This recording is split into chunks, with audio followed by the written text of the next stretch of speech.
What's up, Verified Fears family? Ready to lose some sleep tonight? I've got 11 real horror stories that happened between midnight and 4 a.m. And trust me, you've never heard anything like these.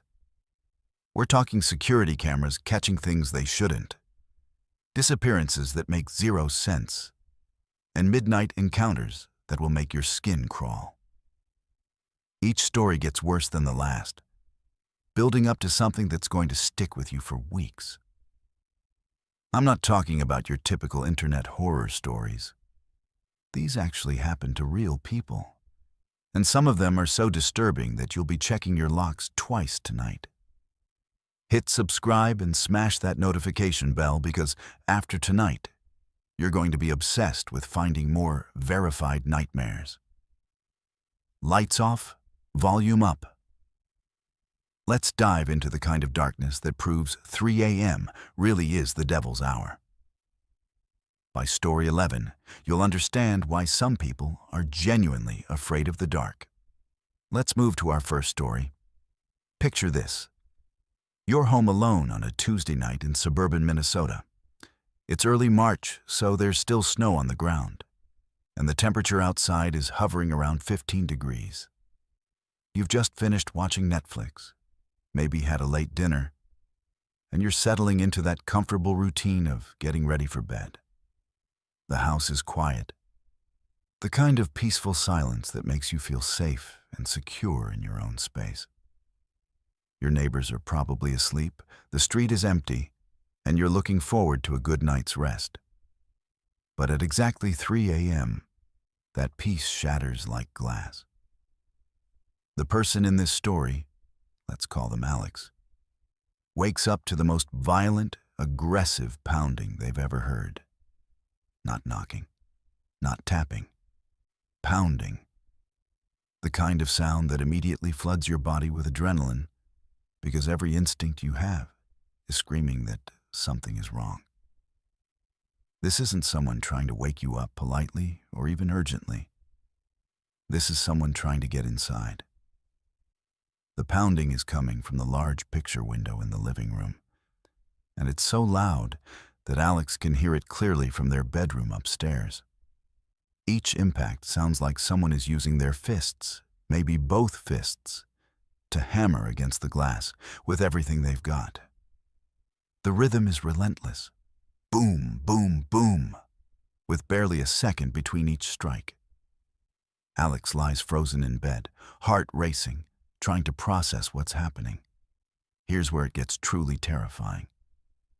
As Alex is lying there, paralyzed with fear, trying to decide what to do, they hear something that makes their blood turn to ice. The pounding at the window continues, but now there's a new sound. Someone is trying to open the front door, not breaking it down, not kicking it, methodically trying the handle, jiggling it, testing it. The realization hits like a physical blow. There are at least 2 people outside, and they're coordinating their attack on the house. Think about that for a second. One person pounding on your window would be terrifying enough.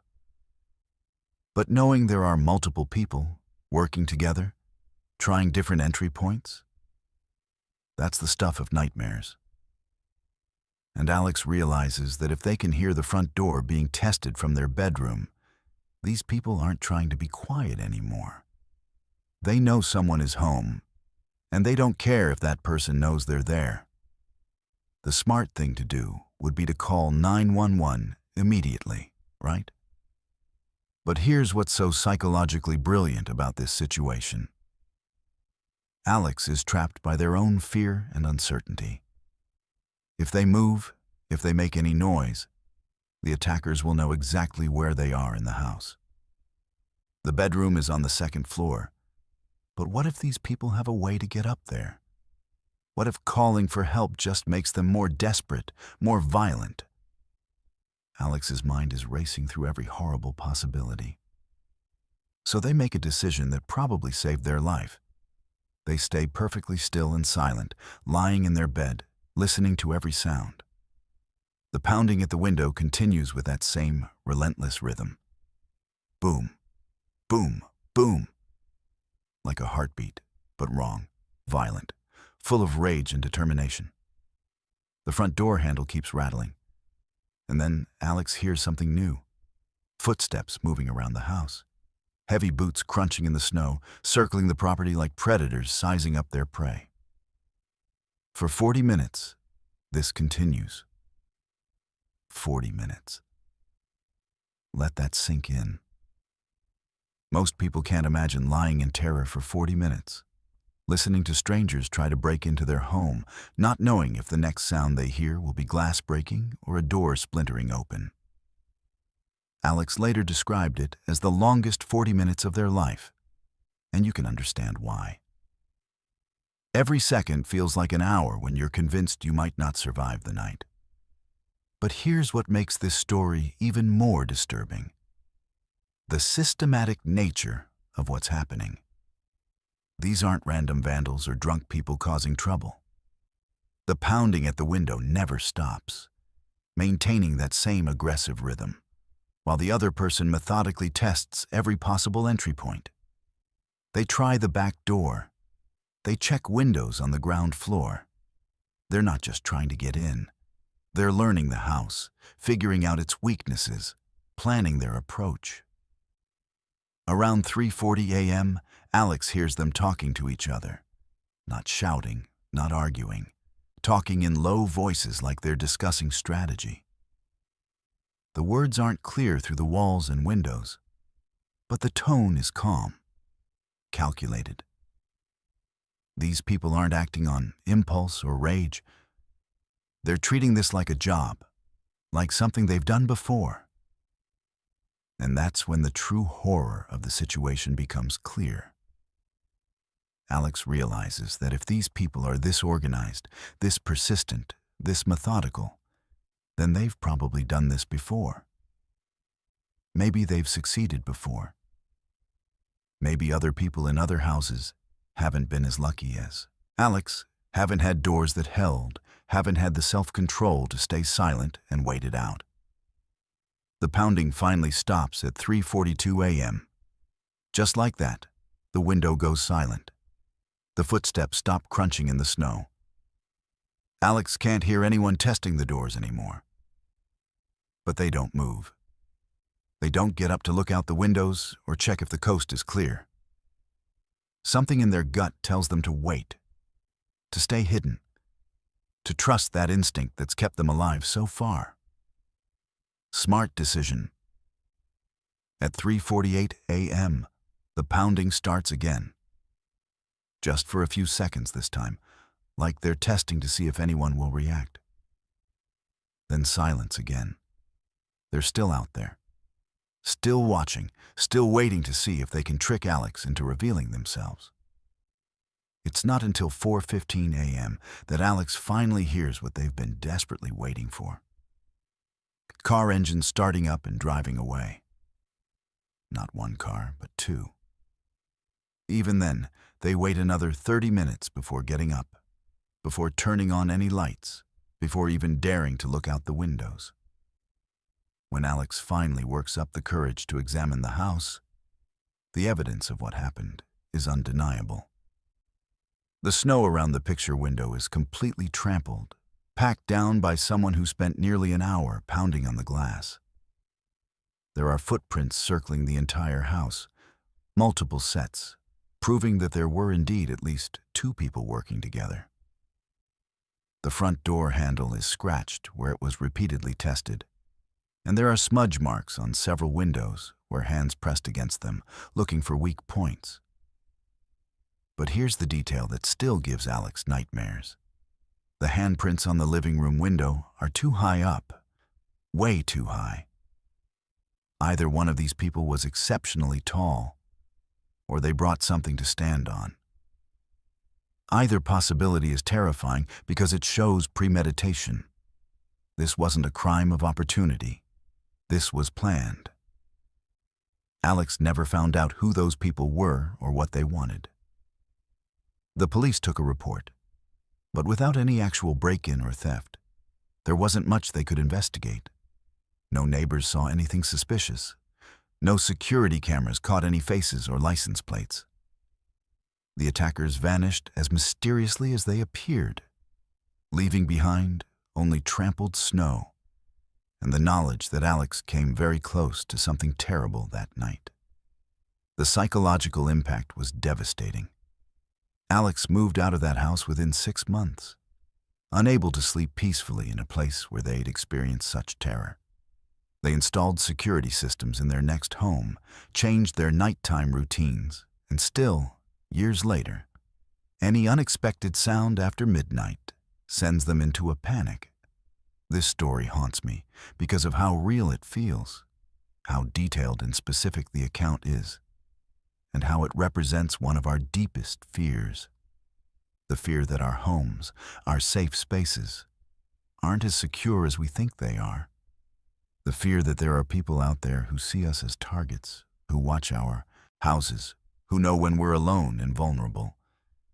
And most terrifying of all, the fear that sometimes the only thing standing between us and something horrible is pure luck and a door that happens to hold. Next time you're alone at night and you hear an unexpected sound, remember Alex's story. Sometimes the best thing you can do is stay perfectly still, stay perfectly quiet, and pray that whatever's out there in the darkness decides to move on to someone else. Let's move to our second story, and this one's going to mess with your head in a completely different way. While our first story was about external threats, this one is about something far more unsettling. The moment when reality itself seems to break down. When your own senses betray you so completely that you start questioning everything you thought you knew about the world around you. This happened to someone working late in a corporate office building. And what makes it so disturbing is how ordinary everything seemed until it absolutely wasn't. Meet Sarah, a marketing coordinator for a mid-sized insurance company in downtown Phoenix. She's one of those dedicated employees who actually enjoys staying late to catch up on work when the office is quiet and she can focus without interruptions. The building she works in is typical of corporate America. 12 floors of cubicles, conference rooms, and corner offices, with that familiar smell of coffee and carpet cleaner that seems to permeate every office building in existence. It's a Thursday night in November, around 11:15 p.m., and Sarah is finishing up a presentation that's due the next morning. She's been there since 7 a.m., but she's in the zone, caffeinated and focused, making good progress on what needs to be done. The building is officially closed, but like many office buildings, it stays unlocked until midnight for employees who need to work late. Security makes their rounds, the cleaning crew comes through, and everything follows a predictable routine that makes working alone feel safe and normal. Sarah knows this routine well. She's worked late dozens of times before, and it's always the same. Around 11:30 p.m., she'll hear the elevator ding as the cleaning crew arrives. There are usually 3 of them, Maria, Carlos, and an older gentleman whose name she's never caught, but who always nods politely when he empties her trash bin. They're efficient and quiet, going floor by floor with their cart of supplies, vacuum cleaners, and that industrial floor buffer that makes a distinctive humming sound as it polishes the hallways. Right on schedule, at 11:28 p.m., Sarah hears the familiar ding of the elevator arriving on her floor, the 7th floor. She glances up from her laptop, gives a little wave toward the reception area even though she can't see anyone yet, and goes back to her work. This is comforting, actually. The presence of other people in the building, even if they're working and not chatting, makes the late night feel less isolating. She hears exactly what she expects to hear: the rolling sound of the cleaning cart being pushed off the elevator, footsteps moving down the hallway toward the offices, the soft thud of trash bins being emptied into larger bags, the gentle spray sound of cleaning solution being applied to surfaces. It's all perfectly normal, perfectly routine, exactly like every other late night she's spent in this building. Sarah continues typing, occasionally hearing the crew move between offices, the sound of vacuum cleaners starting up in different areas, the familiar rhythm of professional cleaners going about their work. There's something almost meditative about these sounds when you're focused on your own tasks.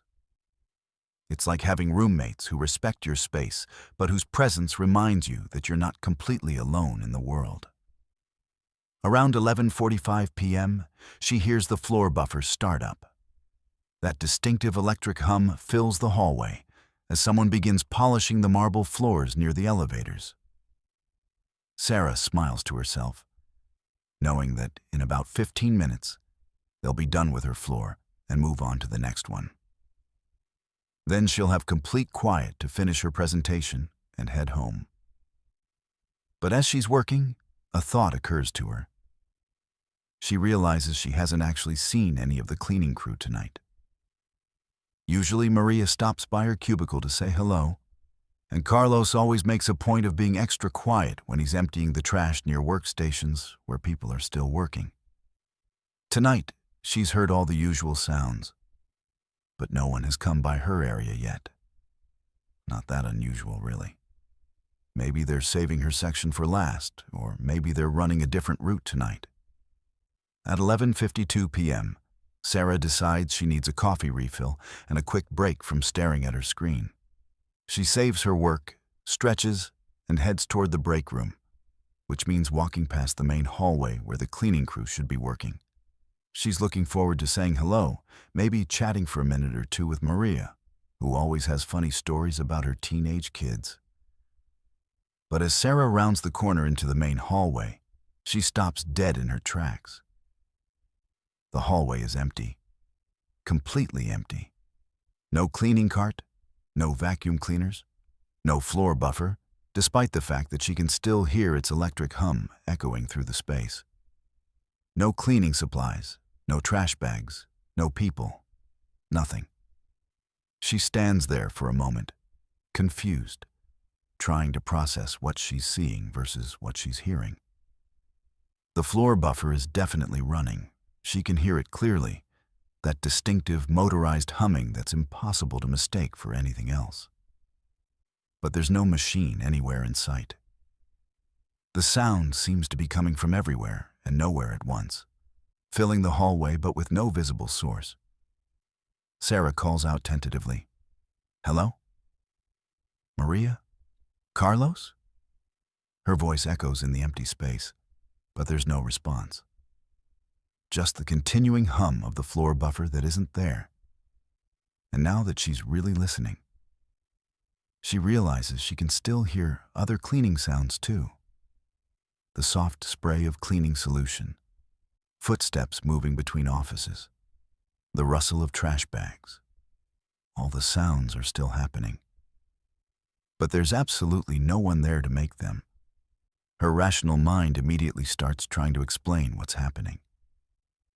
Maybe the cleaning crew is on a different floor, and the sounds are carrying through the ventilation system. Maybe they finished this floor while she was absorbed in her work and moved on without her noticing. Maybe the building's acoustics are playing tricks on her, making sounds from other floors seem like they're coming from right here. But even as she's thinking these explanations, Sarah knows they don't make sense. She's worked in this building for 3 years. She knows how sounds travel here, knows what cleaning crews on other floors sound like versus crews on her own floor. What she heard was definitely happening on the 7th floor, in the immediate area around her workspace. And yet, there's no one here. She walks the entire floor, checking every office, every conference room, every corner where someone might be working quietly. Nothing. The floor is completely deserted except for her. But as she walks, the sounds continue. She passes the area where she clearly heard the floor buffer running, and the sound gets louder, as if she's walking right past the machine. But there's nothing there. Just empty hallway and that impossible persistent humming. The psychological impact of this is devastating. Sarah has always trusted her senses, relied on them to navigate the world safely. But now her ears are telling her one thing while her eyes are telling her something completely different. And there's no way to reconcile the two. It's like discovering that gravity doesn't work the way you thought it did, or that water isn't actually wet. The fundamental assumptions about reality that you use to function in the world are suddenly unreliable. She tries to rationalize it. Maybe she was more tired than she thought. Maybe she was so focused on her work that she imagined hearing the cleaning crew. Maybe stress and caffeine and late nights have finally caught up with her, and her brain is playing tricks on her. But even as she's thinking this, she knows it's not true. She heard what she heard, clear as day, for over 20 minutes. You don't hallucinate something that detailed, that consistent, that perfectly normal. Sarah hurries back to her desk, grabs her laptop and her purse, and heads for the elevator. She needs to get out of this building, needs to be somewhere that makes sense, where sounds have sources and reality behaves the way it's supposed to. But as she's waiting for the elevator, she hears something that stops her heart. The cleaning cart, rolling down the hallway behind her. The exact same sound she heard earlier, that familiar squeaky wheel that Maria always complains about, but never bothers to fix. Sarah spins around, certain that she'll finally see the cleaning crew, that this whole confusing episode will have a logical explanation. But the hallway is still empty. The sound of the cart is moving past her, heading toward the offices she just checked. But there's nothing there.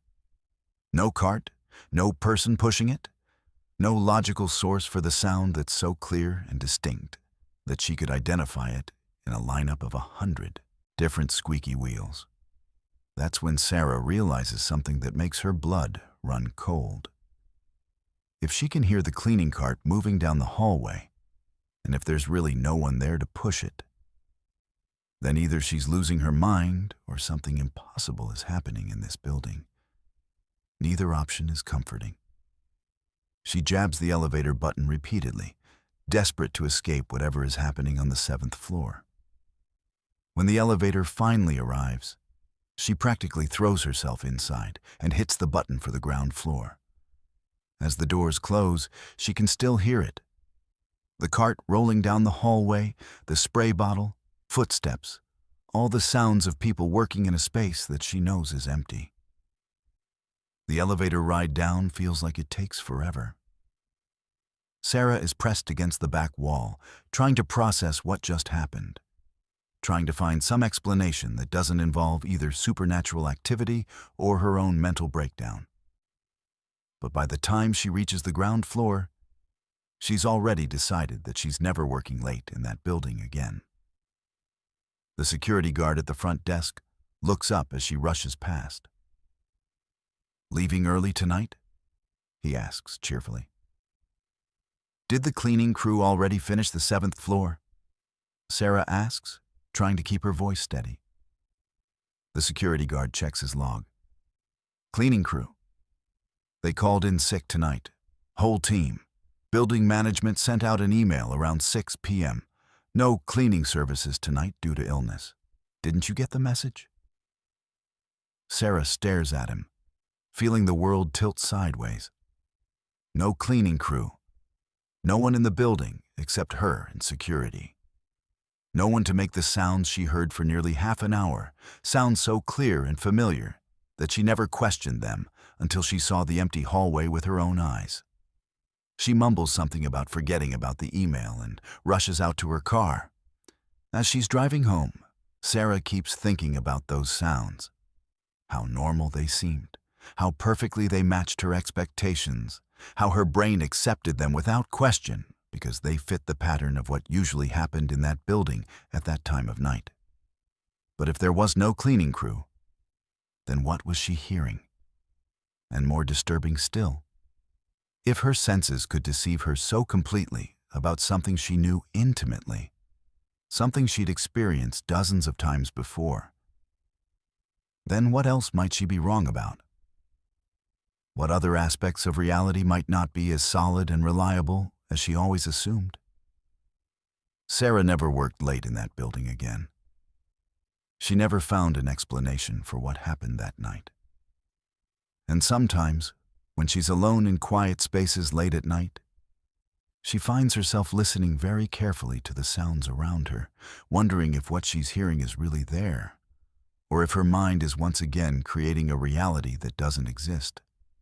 The most terrifying part isn't the supernatural possibility.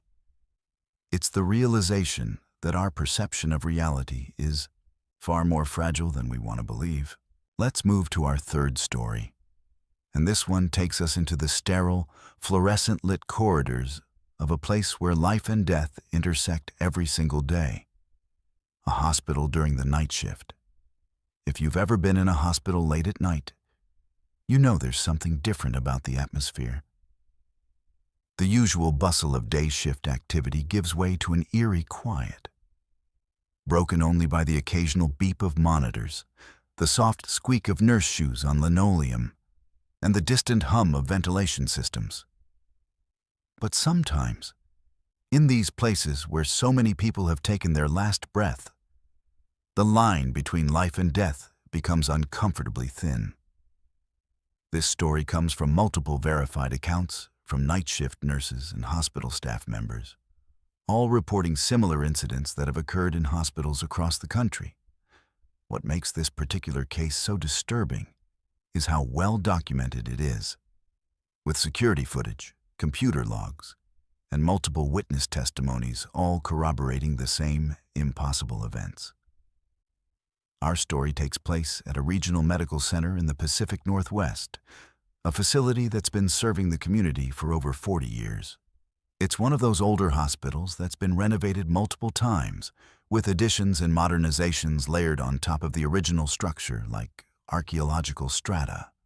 The night shift staff at this hospital had always shared the usual collection of ghost stories that seem to accumulate in any medical facility where thousands of people have lived, suffered, and died over the decades. But room 237 was different. Even during the day, there was something unsettling about this particular room. It was a standard single-occupancy patient room on the third floor, nothing physically different from any other room in the hospital.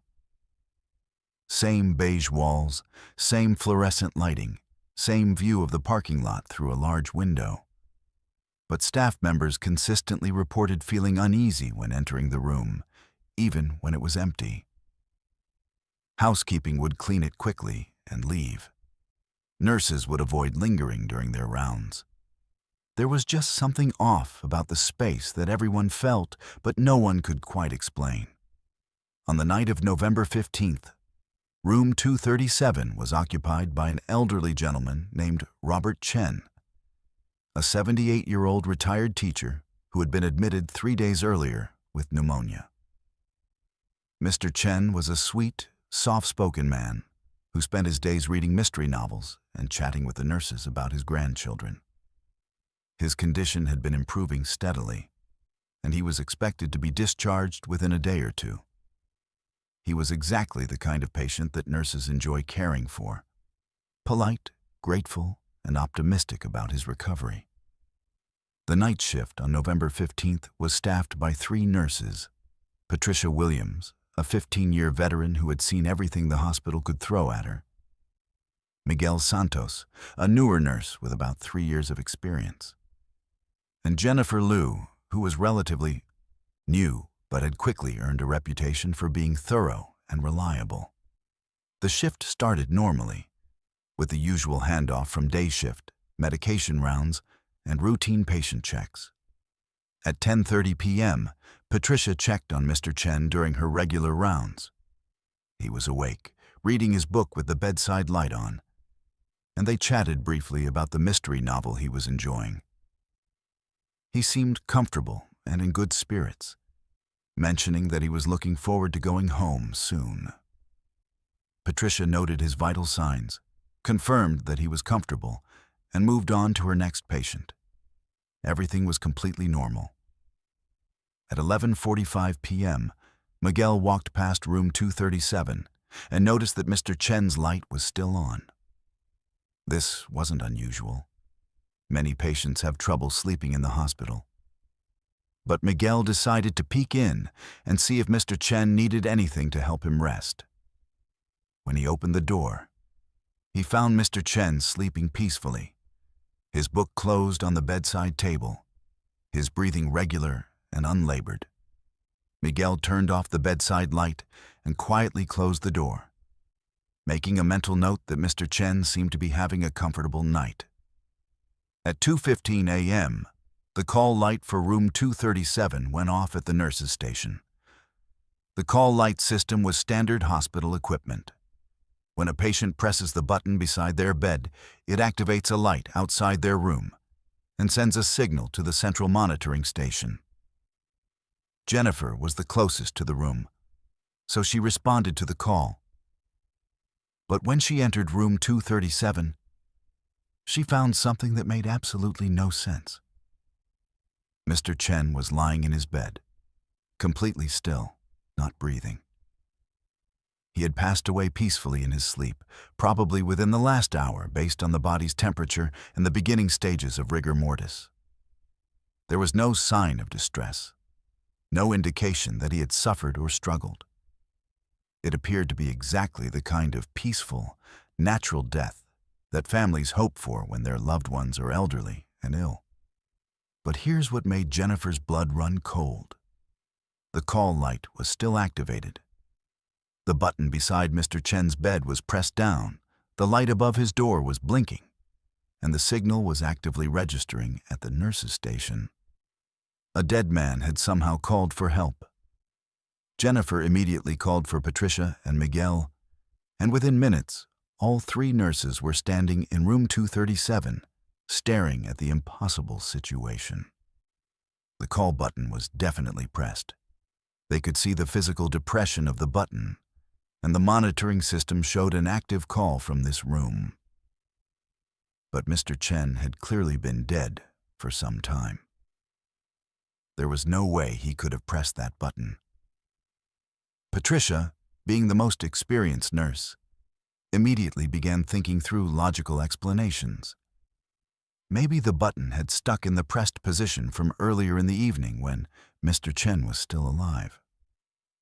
Maybe there was an electrical malfunction causing a false signal. Maybe the button was hypersensitive and had been triggered by the movement of Mr. Chen's body as he passed away. All reasonable possibilities. Except for one problem. Miguel had been in this room just over 2 hours earlier, and there had been no call light activated then. If the button had been stuck, it would have been signaling continuously.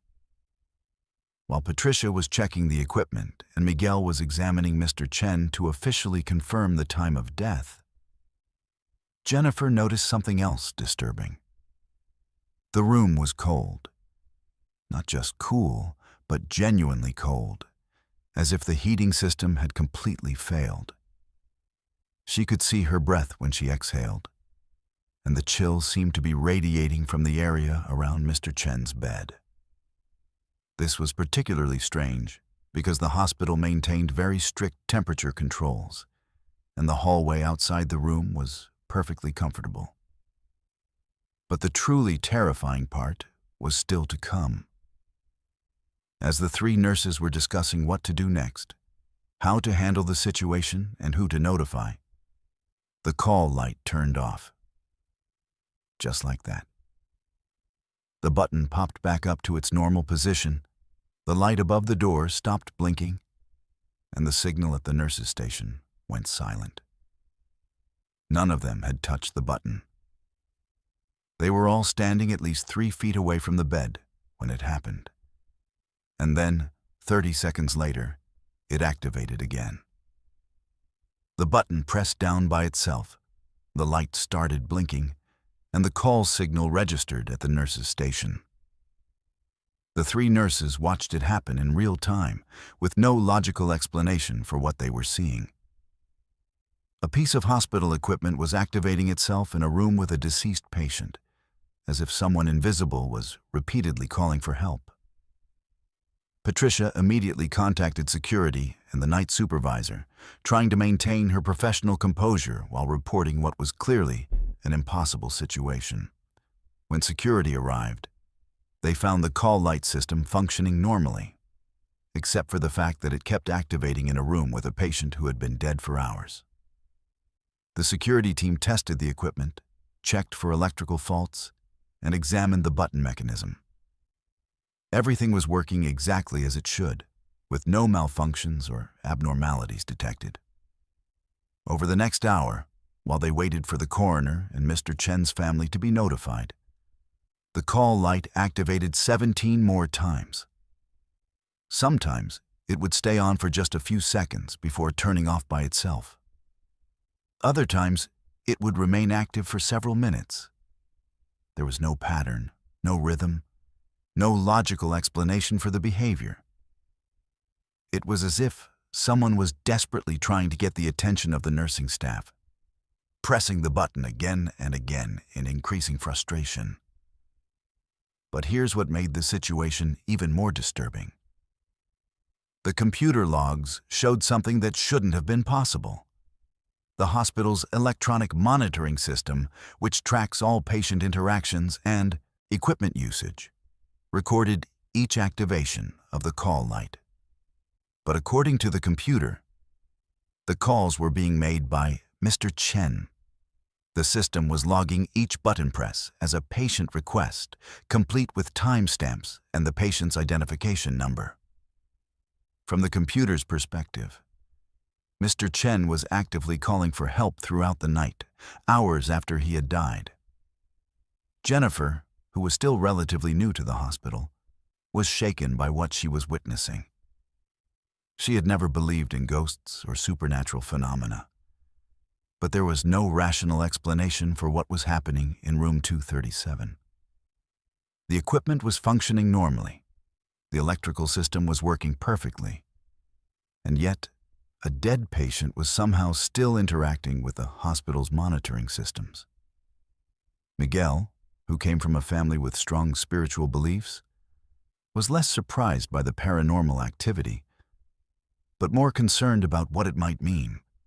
In his culture, when someone dies unexpectedly or has unfinished business, their spirit might linger in the physical world, trying to communicate with the living.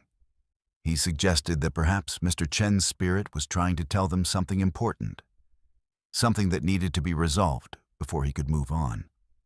Patricia, the veteran nurse, had seen enough unexplained phenomena during her 15 years of night shifts to know that hospitals can be places where the normal rules don't always apply. She had witnessed patients who flatlined and then came back with stories of seeing deceased relatives, had worked in rooms where equipment behaved strangely after patient deaths, and had heard enough credible accounts from colleagues to know that some things simply can't be explained by medical science. As they waited for the coroner to arrive, the three nurses tried to think of anything that might explain Mr. Chen's apparent attempts to communicate. Had he mentioned any concerns during his stay? Did he have any family members he was worried about? Was there anything left unfinished in his life that might be causing his spirit to linger? That's when Jennifer remembered something. Earlier in the evening, during her initial rounds, Mr. Chen had mentioned that he was worried about his wife. She was in the early stages of dementia and was staying with their daughter while he was in the hospital. He had expressed concern about whether she understood why he wasn't home, whether she was confused or frightened by his absence. He had asked Jennifer if it would be possible to call his daughter in the morning to check on his wife's condition. Could it be that Mr. Chen's spirit was trying to remind them about his wife? Was he still worried about her well-being, even in death? It seemed far-fetched, but given everything else that was happening in room 237, it was no more impossible than anything else they had witnessed that night. Patricia decided to call Mr. Chen's daughter despite the early hour, When she explained that Mr. Chen had passed away peacefully and that he had been concerned about his wife's welfare, the daughter broke down in tears.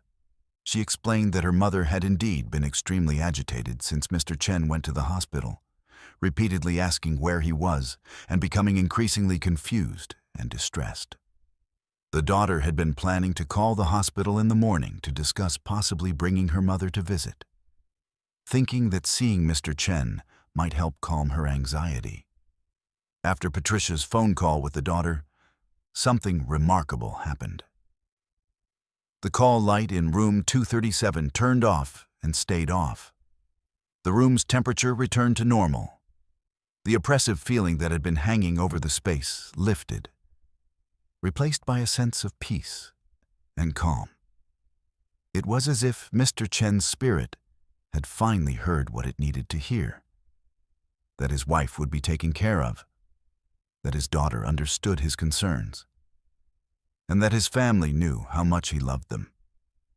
The coroner arrived shortly after 4 a.m. to remove Mr. Chen's body, and by that time, room 237 felt like any other hospital room. The equipment functioned normally, the atmosphere was comfortable, and there were no more unexplained activations of the call light system. The computer logs showed no further activity from Mr. Chen's patient identification number. In the days that followed, the incident was thoroughly investigated by hospital administration, the biomedical engineering department, and even an independent electronics specialist.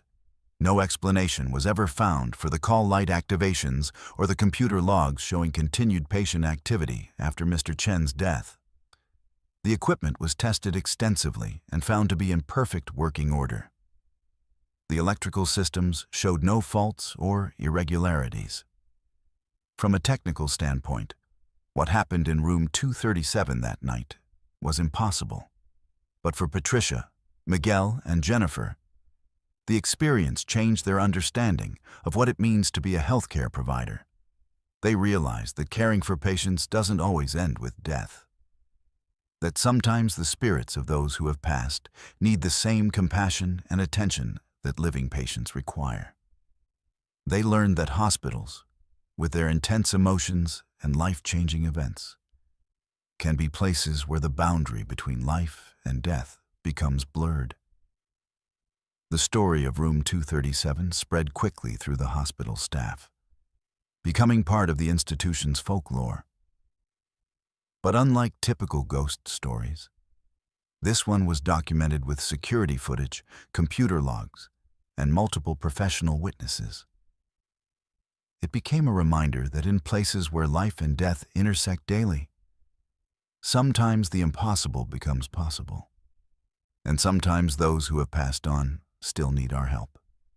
Mr. Chen's wife passed away peacefully 6 months later, and according to the daughter, her final weeks were much calmer after she was told that her husband was waiting for her. Room 237 continued to function normally, with no further paranormal activity reported. But the nurses who worked that night will never forget the elderly man who, even in death, was still looking out for the woman he loved, still trying to make sure she would be okay without him. This story reminds us that the bond between people who love each other doesn't always end with death, and that sometimes, in the quiet hours of the night shift, we might encounter evidence that consciousness, care, and love can transcend the physical boundaries of life itself. Let's move to our fourth story, and this one will make you think twice about being a good Samaritan on a dark, isolated road. This isn't just about a random encounter with dangerous strangers. This is about predators who have turned helping others into a weapon, who use our basic human decency as bait for something truly horrifying. What happened on a remote mountain highway in Colorado proves that sometimes the most dangerous people are those who appear to need our help the most. This story comes from Jake and Emma Morrison, a couple in their early 30s who were driving back to Denver after a weekend camping trip in the Rocky Mountains. It was late October, one of those perfect autumn weekends when the aspen trees are golden and the air is crisp and clean. They had spent 3 days hiking, disconnecting from their phones and the stress of their corporate jobs, just enjoying each other's company and the peace of the wilderness. The drive back to Denver was supposed to be the relaxing end to a perfect weekend. They had left their campsite around 9:30 p.m., planning to drive through the night to avoid the Sunday traffic that always clogged the mountain highways. Jake was an experienced mountain driver who had grown up in Colorado, and Emma trusted him completely behind the wheel. They had made this drive dozens of times before, knew every curve and switchback on the winding road that descended from the high country back to civilization. The highway they were traveling was one of those classic Colorado mountain roads, 2 lanes carved into the side of steep rocky cliffs, with guardrails that seemed awfully flimsy when you looked down into the dark valleys below. During the day, the scenery is breathtaking. At night, especially on a moonless night like this one, the road becomes a ribbon of asphalt disappearing into complete darkness, with your headlights as the only indication of where safety ends and a 1,000-foot drop begins. At approximately 1:45 a.m., about 40 miles from the nearest town, Jake's headlights illuminated something that made him slow down immediately. There was a pickup truck pulled over on the shoulder ahead, hazard lights blinking, hood up, and a figure waving a flashlight trying to get their attention. It was exactly the kind of scenario that every decent person would respond to. Someone stranded on a dangerous mountain road in the middle of the night, probably cold, possibly in real trouble, needing help from passing motorists. Jake's first instinct was to pull over and offer assistance. This was rural Colorado, where people looked out for each other, where leaving someone stranded wasn't just rude, it could be life-threatening. Winter weather could move in quickly at this elevation, and being stuck on the side of a mountain road without proper gear could turn deadly fast. Emma agreed immediately. They had jumper cables, emergency supplies, and cell phone coverage was spotty, but occasionally functional at certain points along the route. But as Jake slowed down and prepared to pull over, something made Emma uncomfortable.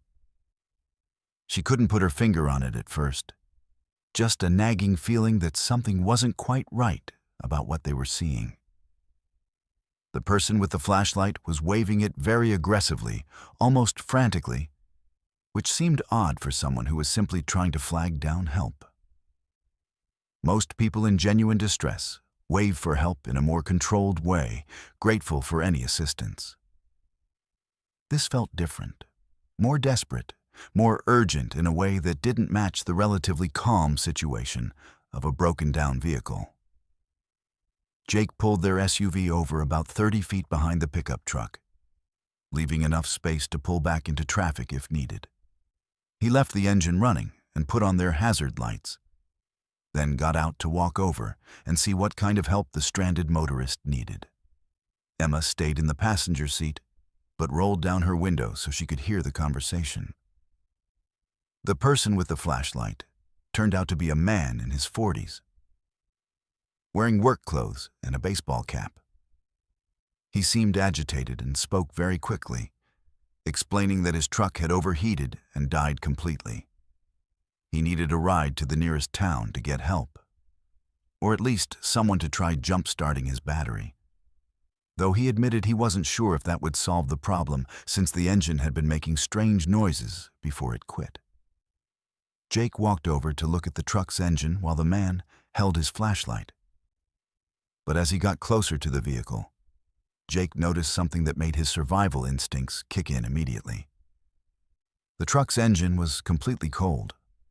Not warm, not cooling down from overheating, but stone cold as if it had been sitting there for hours. When a vehicle overheats and breaks down, the engine stays hot for a long time afterward.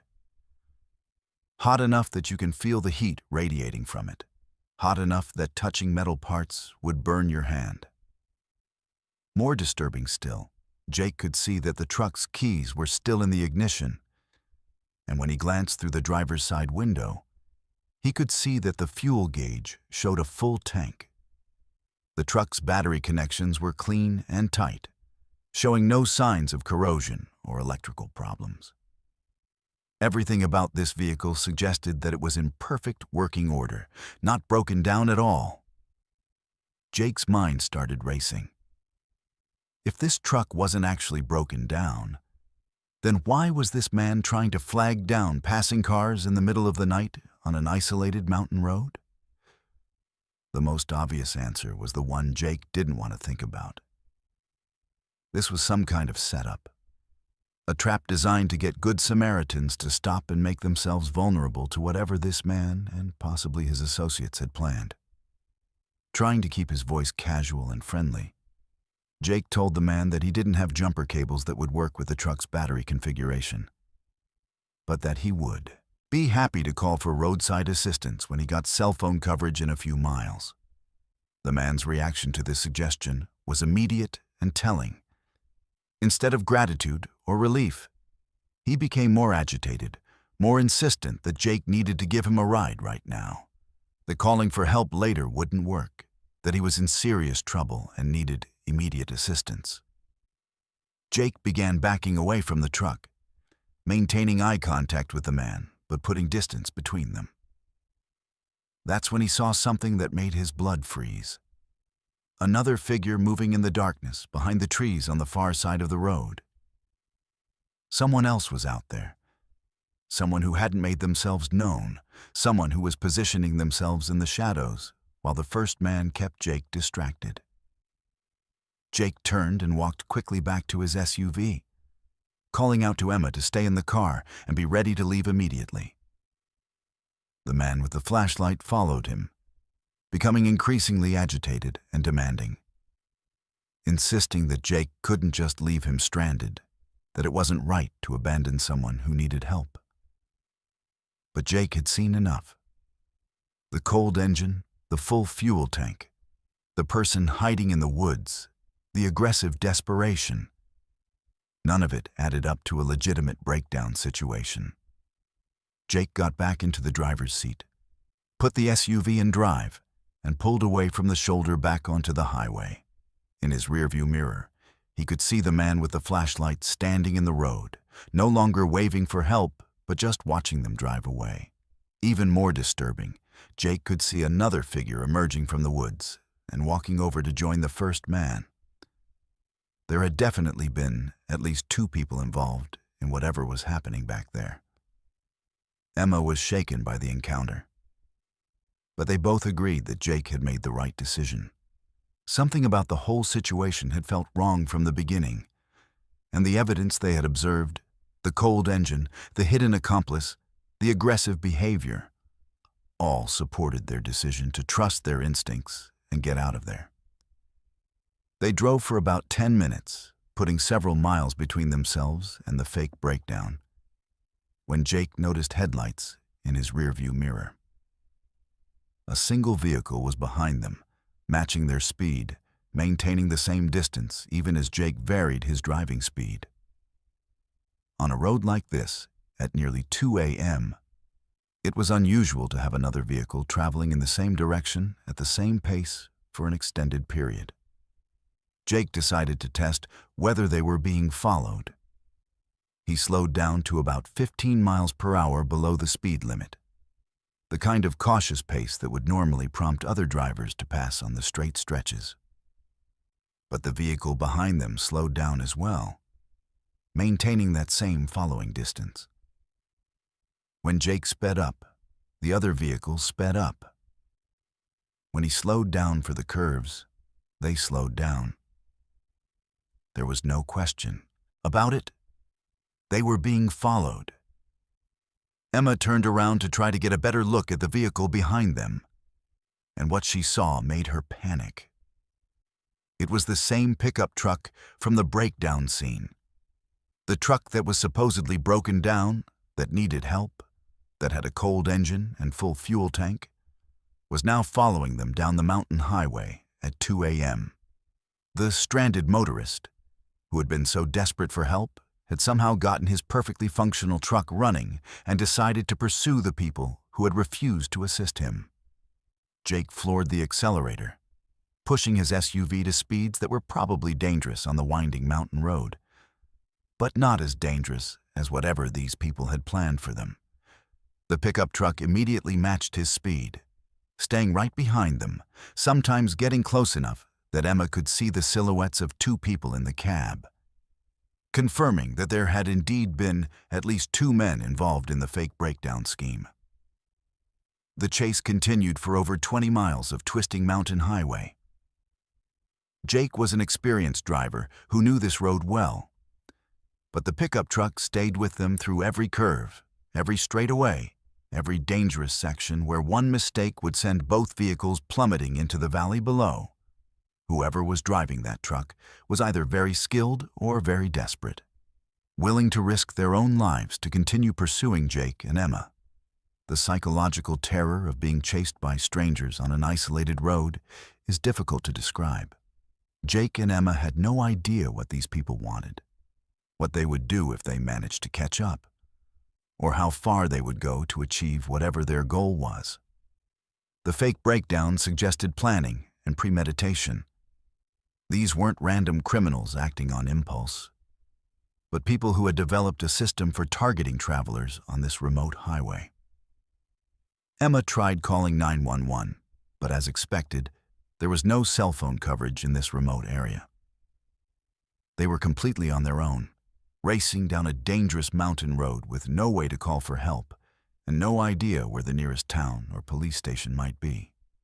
The isolation that had made their camping trip so peaceful and restorative now felt like a trap, cutting them off from any possibility of assistance. The chase finally ended when Jake spotted the lights of a 24-hour truck stop at the bottom of the mountain. As soon as he pulled into the brightly lit parking lot, the pickup truck turned around and drove back up the mountain, disappearing into the darkness as quickly as it had appeared. Jake and Emma sat in their SUV in the truck stop parking lot, engines running, hands shaking, trying to process what had just happened to them.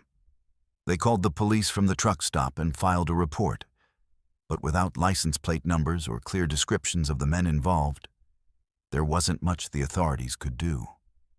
The police confirmed that there had been other reports of suspicious activity on that stretch of highway. People flagging down motorists with fake breakdowns, aggressive behavior when drivers refused to stop, and at least one case where a couple had been robbed after stopping to help what they thought was a stranded motorist.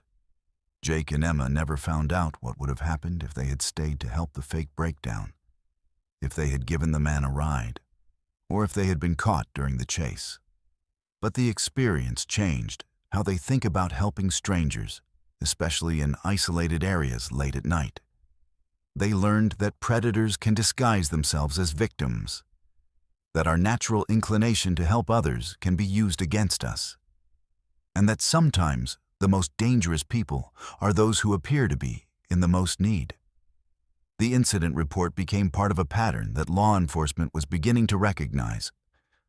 Organized criminals using fake breakdowns to target travelers on remote highways, taking advantage of people's willingness to help others in distress. The truck stop owner told them that he had heard similar stories from other travelers, and that the local police had increased patrols in the area because of the growing number of incidents.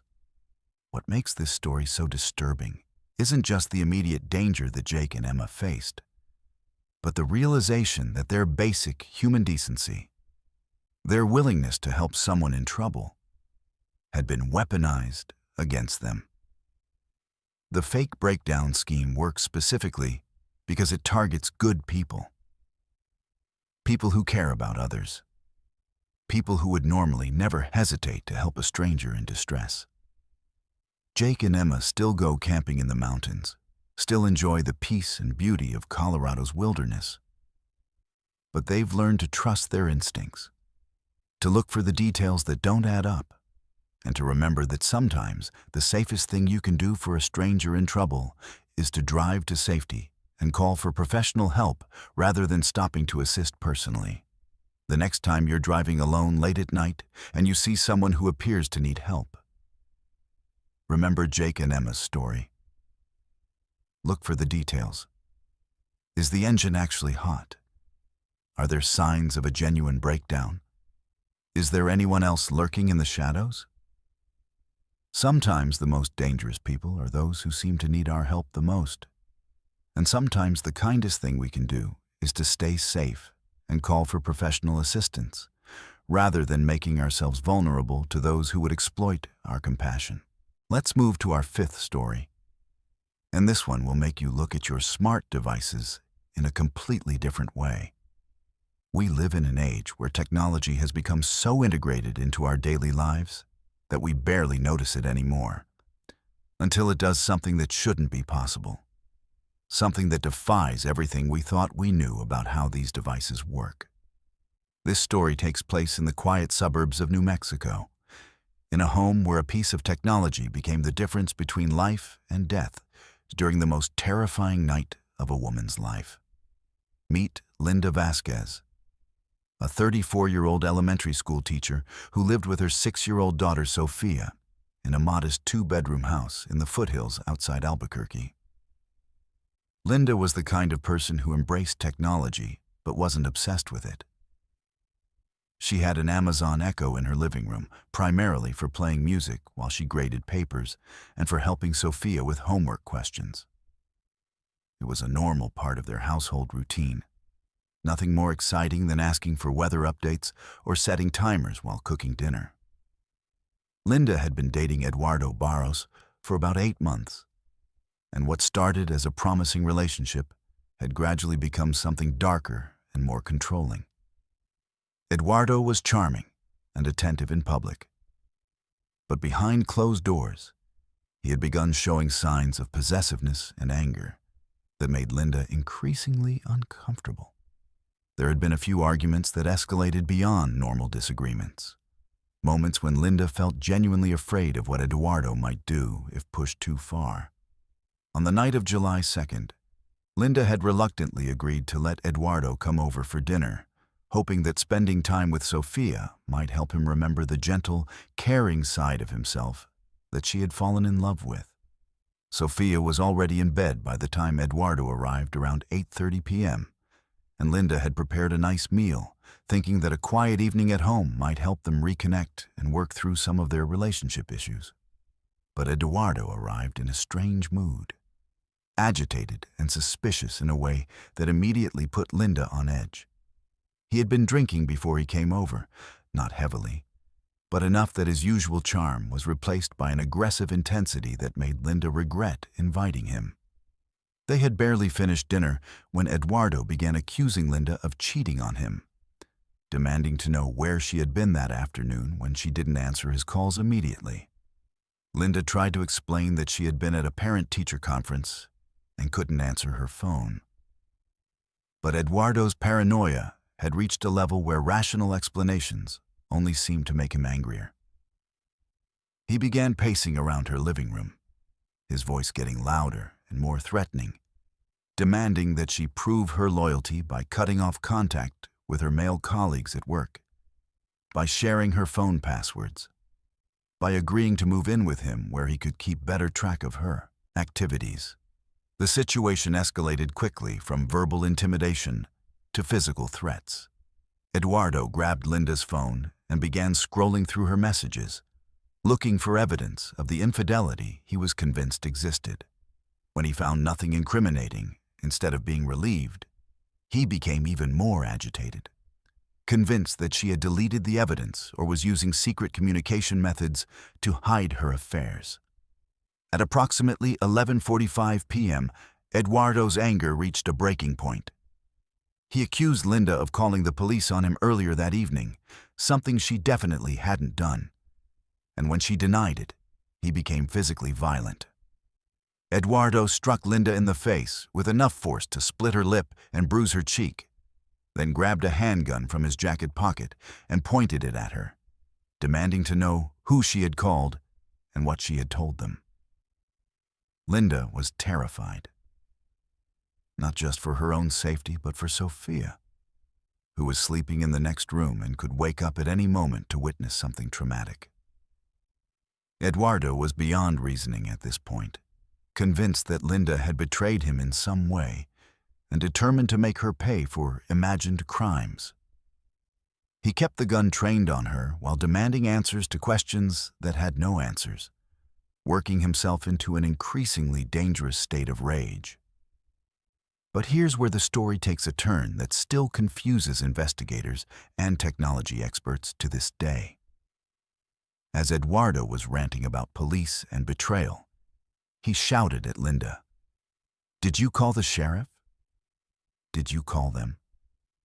The words echoed through the living room, where Linda's Amazon Echo sat on a side table, its blue ring dark and seemingly inactive. What happened next defies every technical explanation that Amazon's engineers have provided about how their devices are supposed to work. The Echo device, which should only respond to wake words like Alexa or computer, somehow interpreted Eduardo's angry question as a command to call emergency services. Despite the fact that Amazon Echo devices are specifically designed not to be able to call 911, despite the fact that the phrase, "Did you call the sheriff?" contains no recognized wake words.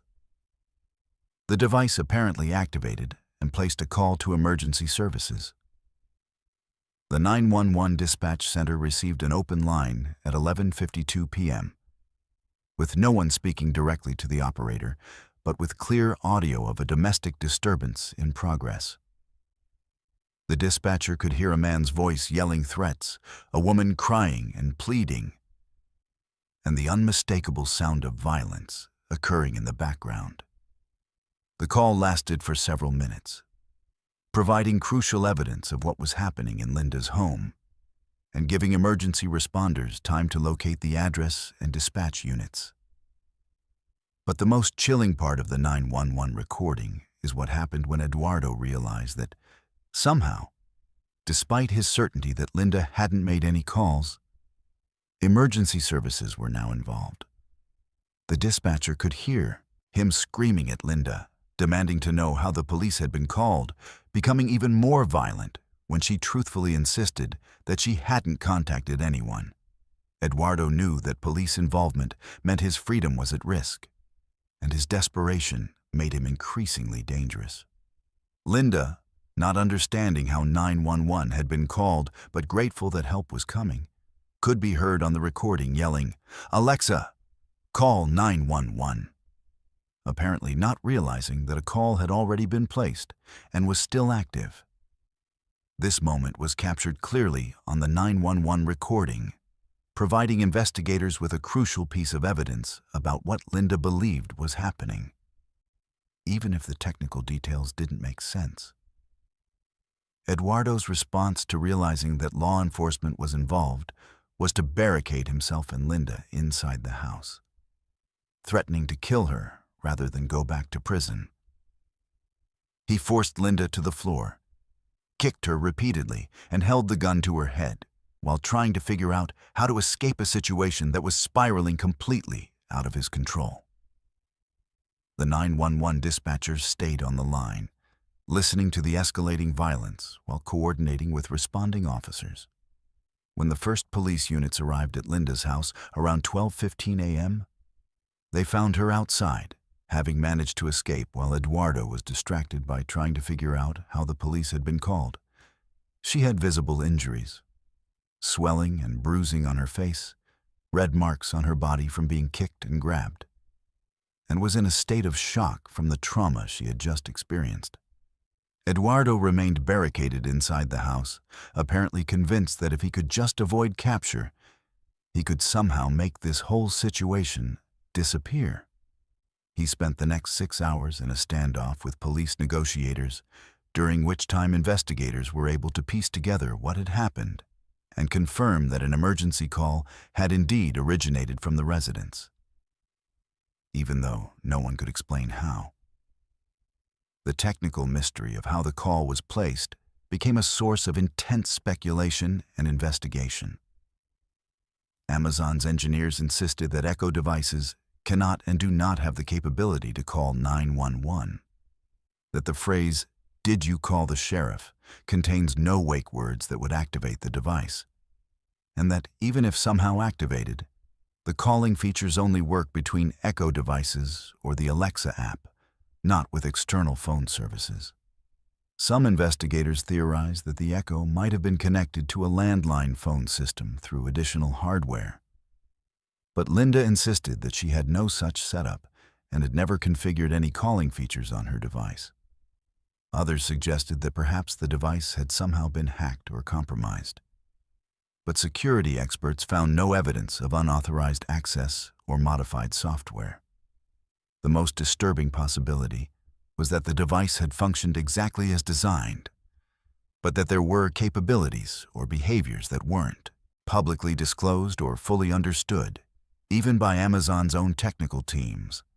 The idea that a smart speaker could independently decide to call emergency services based on context clues rather than explicit commands opened up questions about how much these devices are really listening to and analyzing, even when they appear to be inactive. During Eduardo's eventual arrest after the 6-hour standoff, investigators found that he had a history of domestic violence and was indeed prohibited from possessing firearms as a convicted felon.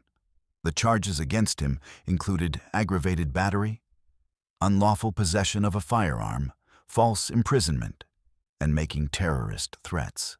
The 911 recording provided crucial evidence for the prosecution, documenting both the violence he inflicted and his own admissions of guilt during the incident. But for Linda, the technical questions about how the call was placed were less important than the fact that, somehow, when she was trapped and helpless, technology had intervened to save her life. She became convinced that her Echo device had somehow recognized the danger she was in and had taken action to protect her, even though such behavior seemed impossible based on everything she understood about how the technology worked. The incident had a profound psychological impact on Linda's relationship with technology. On one hand, she felt a deep gratitude toward the device that had potentially saved her life, crediting it with having the intelligence and compassion to recognize her distress and take appropriate action. On the other hand, the realization that the device might have capabilities beyond what she had been told made her question what else it might be monitoring, recording, or responding to without her knowledge. Linda moved out of the house where the incident occurred, taking Sophia to stay with relatives while she recovered from her injuries and processed the trauma of that night. She kept her Echo device, but she found herself talking to it differently, sometimes thanking it for saving her life, sometimes asking it directly whether it was listening and watching in ways she didn't understand. The case became a subject of intense interest for both domestic violence advocates and technology privacy experts. For advocates, it represented the potential for smart home technology to provide a new layer of protection for victims who might not be able to call for help themselves. For privacy experts, it raised disturbing questions about the extent to which these devices monitor and interpret our private conversations, and whether they have the capability to take autonomous actions based on what they hear. Amazon never provided a satisfactory technical explanation for how the call was placed, acknowledging that their devices don't support 911 calling while also not being able to definitively prove that their device wasn't involved in the emergency call. The company's official position remained that Echo devices cannot call 911 and that some other explanation must account for the emergency call. But investigators found no alternative explanation that fit the evidence. For Linda, the mystery of how the call was placed became less important over time than the fact that she and Sophia had survived a night that could have ended very differently. She became an advocate for domestic violence awareness and for the potential development of smart home technology that could recognize and respond to emergency situations, arguing that if devices are going to be listening to our private conversations anyway, they should at least be programmed to help when those conversations turn dangerous. Eduardo was eventually convicted on multiple charges and sentenced to several years in prison, with the 911 recording serving as key evidence in the prosecution's case. During his trial, He maintained that he had no idea how the police had been called and expressed frustration that Linda had somehow managed to summon help, despite his efforts to prevent her from communicating with anyone. The broader implications of Linda's story continue to resonate in discussions about smart home technology and personal safety. If devices like Amazon's Echo really can recognize emergency situations and take autonomous action to help, then they represent a potentially powerful tool for protecting vulnerable people. But if they have that capability without our knowledge or explicit consent, then they also represent a level of surveillance and autonomous decision-making that many people would find deeply disturbing. Linda's story forces us to confront some uncomfortable questions about the technology we invite into our homes. Are our smart devices more intelligent and autonomous than we've been told? Are they monitoring and analyzing our conversations in ways that go beyond simple command recognition? And if they do have the capability to intervene in emergency situations, should we be grateful for that protection or concerned about the implications for our privacy and autonomy? What's certain is that on a night when a woman was trapped and terrorized by a violent man, somehow technology stepped in to save her life. Whether that intervention was the result of a technical malfunction, an undisclosed capability, or something more mysterious, it provided Linda and Sophia with the help they desperately needed when human intervention seemed impossible. The case remains a reminder that in our increasingly connected world, the line between helpful technology and invasive surveillance continues to blur. And sometimes that ambiguity can literally be the difference between life and death. For Linda, whatever ethical questions the incident might raise about privacy and technological autonomy are outweighed by the simple fact that she and her daughter are alive today because something, whether artificial intelligence, technical malfunction, or guardian angel, was listening when they needed help the most. Let's move to our sixth story. And this one takes us back in time to one of the most extraordinary legal cases in American history. A murder trial, where the key witness was someone who had been dead for months. This isn't folklore or legend.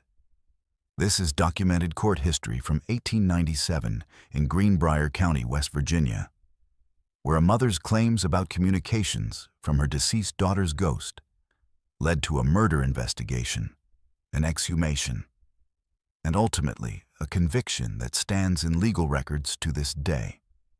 The story begins in January 1897 with a young woman named Elva Zona Heaster Shue, who had recently married a blacksmith named Edward Shue. Zona was 23 years old, described by everyone who knew her as vibrant, healthy, and full of life. She had grown up in the small community of Livesay's Mill, where her mother, Mary Jane Heaster, was known as a deeply religious woman with strong beliefs about the spiritual world and communication between the living and the dead. Edward Shue was a newcomer to the area, having moved to Greenbrier County from somewhere else in West Virginia.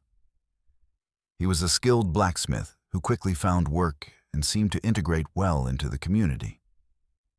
Local people described him as charming and hardworking, though some noted that he had a temper that could flare up unexpectedly.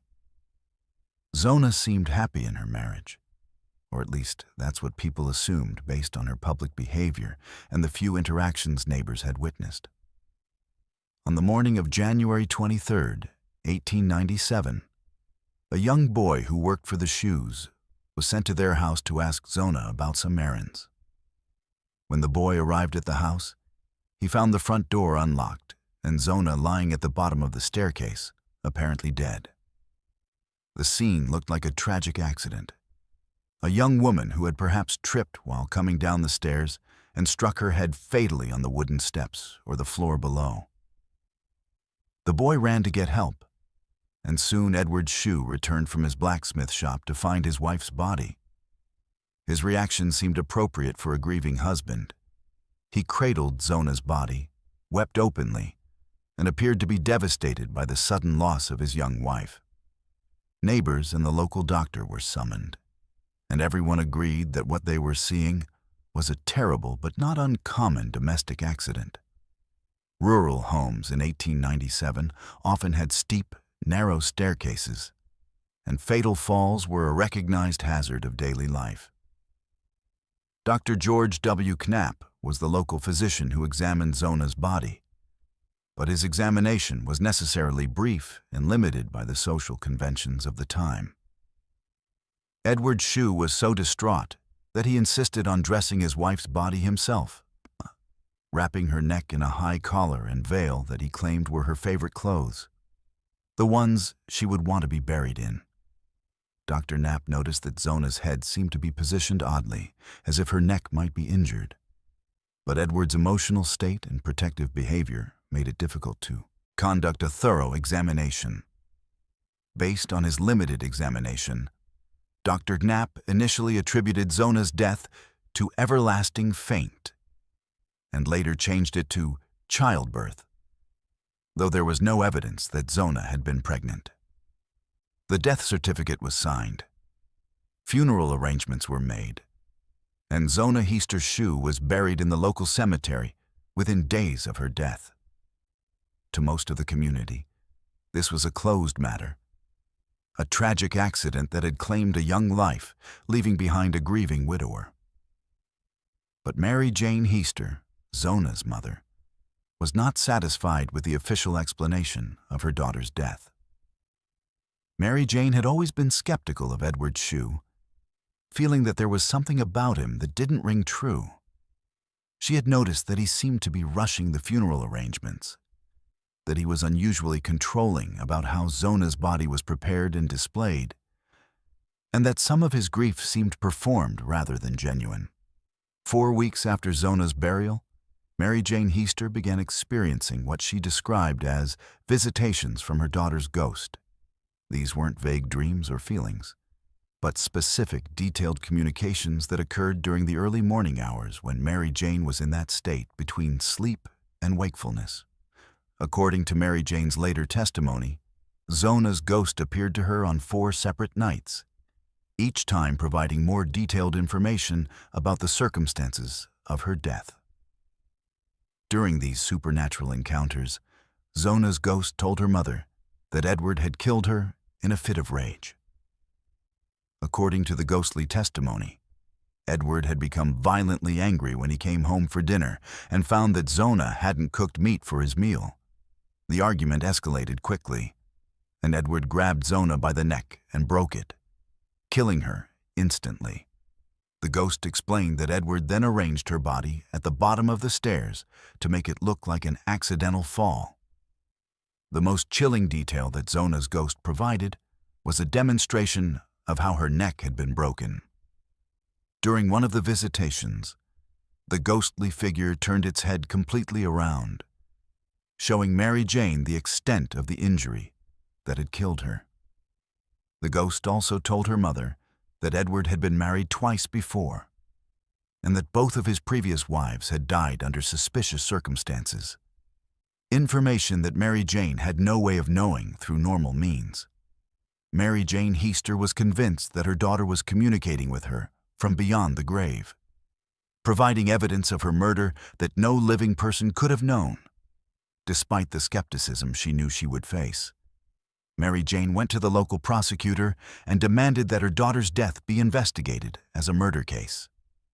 She told prosecutor John Alfred Preston about the ghostly visitations and the specific details that Zona's spirit had provided about Edward's violent crime. Prosecutor Preston was initially skeptical of Mary Jane's claims, but something about her certainty and the specific details she provided convinced him to look more closely at the case. Preston began investigating Edward Shue's background and discovered that Mary Jane's supernatural informant had been correct about Edward's marital history. He had indeed been married twice before, and both wives had died young under circumstances that could be considered suspicious. Edward's first wife had died from what was described as complications from childbirth. but neighbors reported that Edward had been heard arguing violently with her shortly before her death. His second wife had died from what was officially ruled an accident. But again, there had been reports of domestic violence and Edward's controlling behavior toward her. The pattern that emerged suggested that Edward Shue might be a serial wife killer, someone who married women and then murdered them when they failed to meet his expectations or when he grew tired of them. Based on this background investigation and Mary Jane's insistence that her daughter had been murdered, Prosecutor Preston convinced the court to order Zona's exhumation for a proper autopsy. This was an unusual decision in 1897, when exhumation required significant legal justification and when autopsies were not routinely performed in rural areas. The fact that the court agreed to disturb Zona's grave, based largely on her mother's claims of ghostly communication, shows how seriously the authorities were taking the case. The exhumation and autopsy were performed by Dr. Knapp, along with several other physicians, brought in to ensure objectivity. What they found confirmed every detail that Mary Jane claimed her daughter's ghost had provided.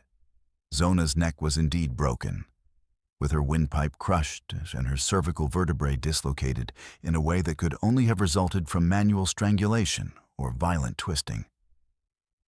There was no evidence of injuries consistent with falling downstairs. No head trauma that would have caused death from an accidental fall. The medical evidence was overwhelming and undeniable. Zona Heaster Shue had been murdered by someone who grabbed her neck with enough force to break it completely. The positioning of her body at the bottom of the stairs had been a deliberate attempt to cover up the crime by making it appear accidental. Every detail that Mary Jane had received during her supernatural visitations was confirmed by the physical evidence found during the autopsy. Edward Shue was immediately arrested and charged with the murder of his wife. During the investigation that followed, more evidence of his guilt emerged. Neighbors came forward with accounts of hearing violent arguments from the Shue house, of seeing Edward's temper flare over minor domestic issues, and of noticing that Zona seemed increasingly fearful and subdued in the weeks before her death. The pattern of behavior described by witnesses was consistent with an abusive husband whose violence had escalated to murder. The trial of Edward Shue became a sensation throughout West Virginia and beyond, largely because of the unprecedented role that ghostly testimony played in the prosecution's case. Mary Jane Heaster took the stand and described in detail the visitations she had received from her daughter's ghost, the specific information about the murder that the spirit had provided, and how those supernatural revelations had led to the discovery of physical evidence that proved Edward's guilt. The defense attorney attempted to discredit Mary Jane's testimony by questioning her sanity and suggesting that her ghost story was the product of grief-induced delusion. But Mary Jane's testimony was so detailed, so consistent, and so perfectly corroborated by the physical evidence that the jury found it compelling rather than unbelievable. The fact that information she claimed to have received through supernatural means had led directly to the discovery of conclusive physical evidence gave her testimony a credibility that was impossible to dismiss. Edward Shue himself took the stand in his own defense, but his testimony was unconvincing and contradictory. He couldn't explain why he had been so insistent on dressing his wife's body himself, why he had covered her neck so completely that no one could see the extent of her injuries, or why he had rushed through the funeral arrangements so quickly. His explanations for his behavior seemed calculated rather than genuine, and his demeanor on the stand suggested guilt rather than innocence. The jury deliberated for just over an hour before returning a guilty verdict. Edward Shue was convicted of murder in the first degree and sentenced to life in prison, though many in the community felt that he deserved the death penalty for what he had done to Zona and possibly to his previous wives as well. The conviction was based on the physical evidence revealed during the autopsy, but everyone involved in the case understood that without Mary Jane's supernatural tip, that evidence never would have been discovered. Edward Shue died in the state penitentiary in 1900, never having confessed to his crime or shown remorse for what he had done. To his death, he maintained that Zona's death had been accidental, that he was innocent of any wrongdoing, and that the charges against him were based on superstition and hysteria rather than facts. But the physical evidence against him was overwhelming, and his conviction was never overturned or seriously challenged. The case of the Greenbrier ghost became famous throughout the United States as the first and only murder trial in American legal history where ghostly testimony played a direct role in securing a conviction.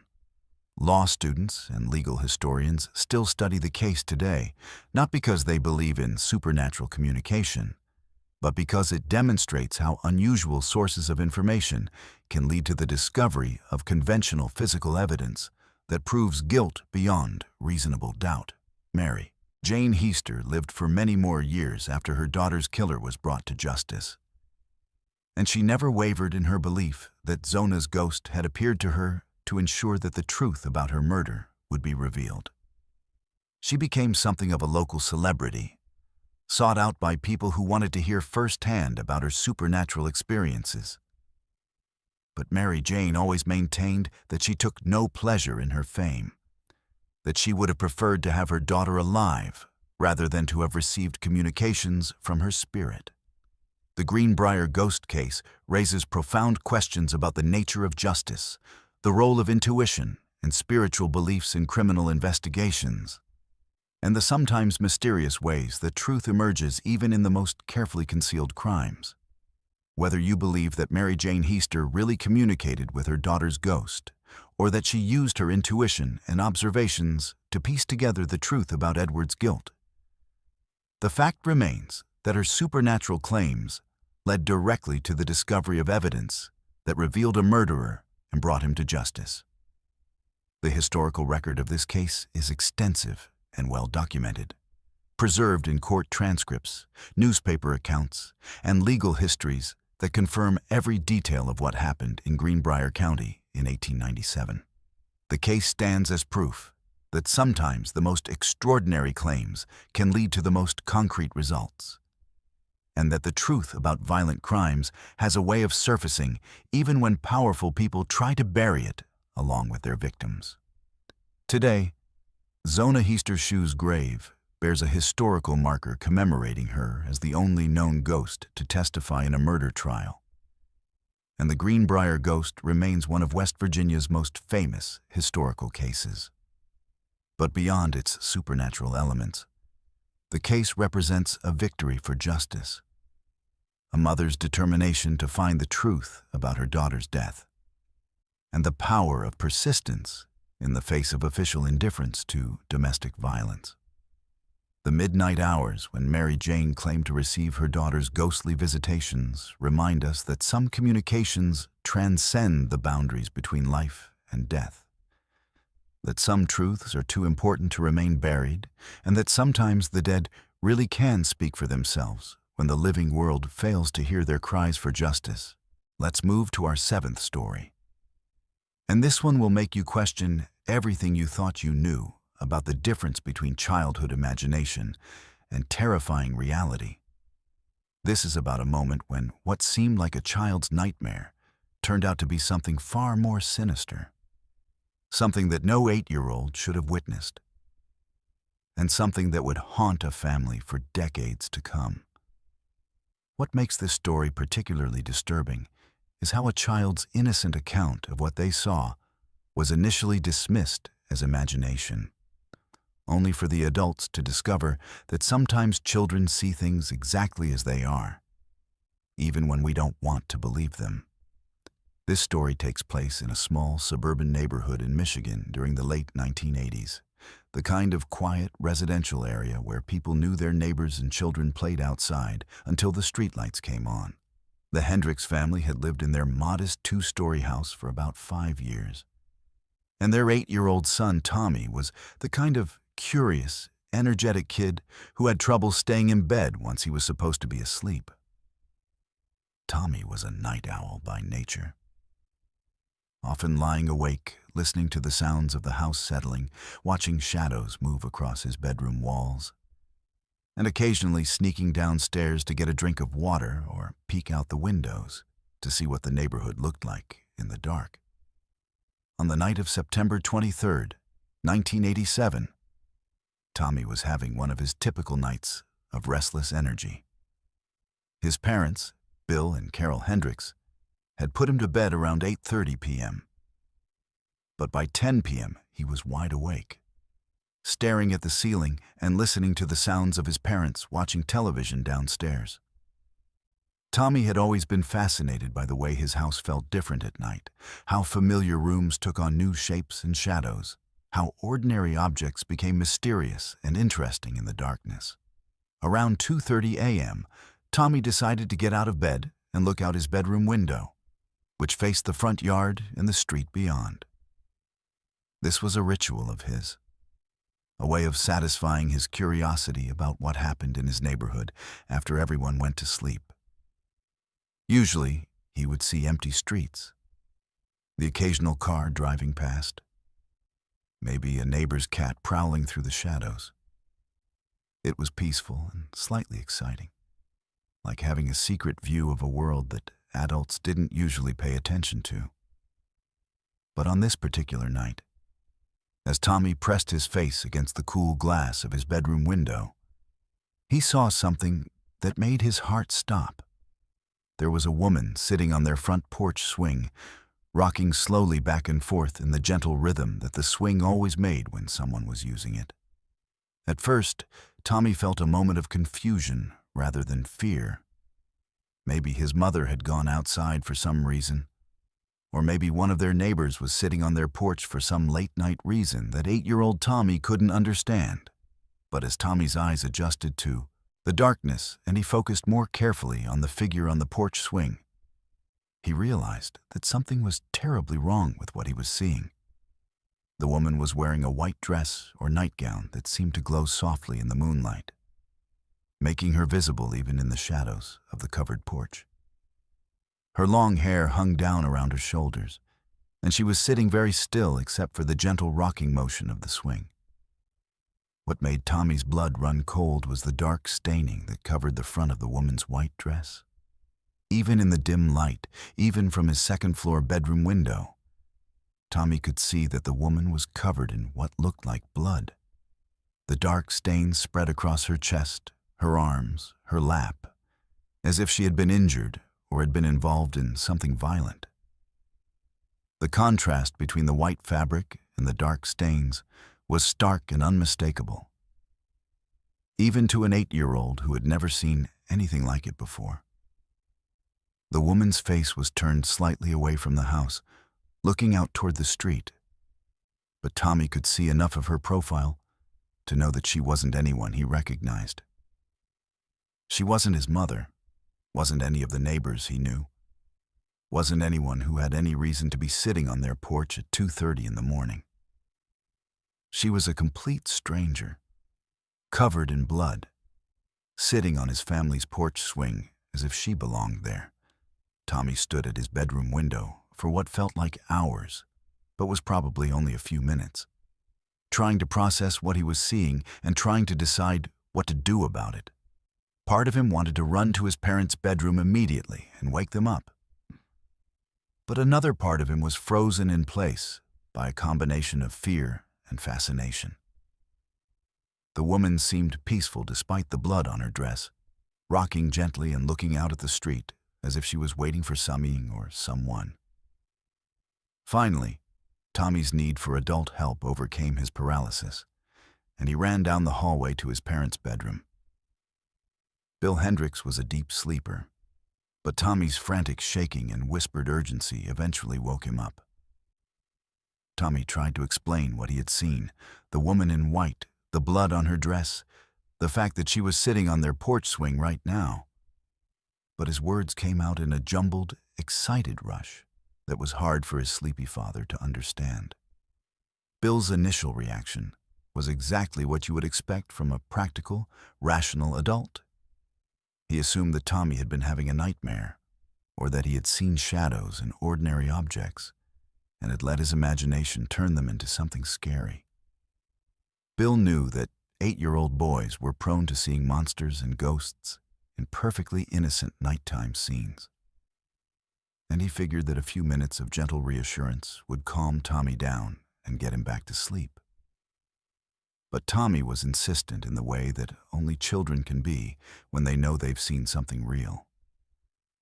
He kept repeating that there was a woman on the porch right now, that she was covered in blood, that his father needed to come and see for himself. Tommy's certainty and his obvious distress eventually convinced Bill that he needed to at least look out the window to prove to his son that there was nothing there. Bill got out of bed, walked to Tommy's bedroom, and looked out the front window toward the porch. What he saw made his parental instincts shift immediately from comfort to alarm. There was indeed a woman sitting on their porch swing, and even from the second-floor window, Bill could see that something was seriously wrong with the scene. The woman was wearing what appeared to be a white nightgown or dress, and the front of it was clearly stained with something dark that could very well be blood. Bill's first thought was that someone had been injured and had come to their house looking for help. Maybe there had been a car accident. Maybe someone had been the victim of a crime. Maybe a neighbor was in distress and had made it as far as their porch before collapsing. All of these possibilities required immediate action. So Bill quickly put on his robe and headed downstairs to see if the woman needed medical assistance. But as Bill approached the front door, he began to feel a deep sense of unease that he couldn't quite explain. The woman on the porch hadn't knocked, hadn't called out for help, hadn't made any attempt to alert the residents of the house to her presence. She was just sitting there, rocking gently, as if she was comfortable and had every right to be there. For someone who was presumably injured and in need of help, her behavior seemed strangely passive and calm. Bill turned on the porch light before opening the front door, and what he saw in that moment of illumination would haunt him for the rest of his life. The woman was indeed covered in blood, not just stained, but soaked, as if she had been involved in something catastrophically violent. The blood covered her nightgown, her arms, her hair, and there was even blood on the wooden seat of the porch swing where she had been sitting. But what made Bill's horror complete was the realization that the woman wasn't injured and seeking help. She was holding something in her lap, something that reflected the porch light in a way that made Bill's stomach drop. It was a large kitchen knife, the blade stained with the same dark substance that covered her clothing. The woman wasn't a victim seeking assistance. She was someone who had been involved in violence, and the knife in her lap suggested that she might have been the perpetrator rather than the victim. The moment the porch light came on, the woman looked directly at Bill through the glass of the front door. Her eyes were wide and staring, with an expression that was somehow both vacant and intensely focused. She didn't look surprised to see him, didn't look guilty or frightened or concerned about being discovered. She just looked at him with that unblinking stare, as if she had been waiting for him to notice her. Bill immediately backed away from the door, his mind racing through the implications of what he was seeing. There was a blood-soaked woman with a knife sitting on his porch at nearly 3 a.m., and his 8-year-old son was upstairs, possibly in danger if this person decided to try to enter the house. Bill's protective instincts kicked in, and he quickly locked the front door, checked all the other doors and windows in the house, and then called the police. The 911 call that Bill made that night is part of the official record, and you can hear the strain and fear in his voice as he tries to explain the situation to the dispatcher. He reported that there was a woman covered in blood sitting on his porch with what appeared to be a weapon, that he had no idea who she was or what she wanted, and that he was concerned for his family's safety. The dispatcher took the call seriously and sent multiple police units to the Hendricks house immediately. While they were waiting for the police to arrive, Bill went back upstairs to check on Tommy and found his son standing at his bedroom window, still watching the woman on the porch. Tommy whispered to his father that the woman hadn't moved since he first saw her, that she was still just sitting there, rocking gently, as if she was perfectly content to wait on their porch indefinitely. The police arrived within 10 minutes of Bill's call, and as their patrol cars pulled into the Hendricks driveway with lights flashing, the woman on the porch finally moved. But instead of running or trying to hide, she simply stood up from the swing, walked calmly down the porch steps, and disappeared into the darkness between the houses. The officers tried to follow her, but she seemed to vanish completely, as if she had never been there at all. The physical evidence, however, proved that she had definitely been there. The porch swing was covered in blood, still wet and sticky to the touch. There were bloody handprints on the wooden railings of the porch, bloody footprints on the porch floor, and bloodstains on the front steps where the woman had walked down into the yard. The scene looked like something from a crime scene, not like the front porch of a quiet suburban home. The police investigation that followed revealed the horrifying context for what the Hendricks family had witnessed that night. About 6 blocks away from their house, officers had been called to a domestic disturbance that had escalated to homicide. A woman named Janet Morrison had killed her abusive husband with a kitchen knife during what neighbors described as the worst fight the couple had ever had. Janet had apparently suffered years of physical and psychological abuse.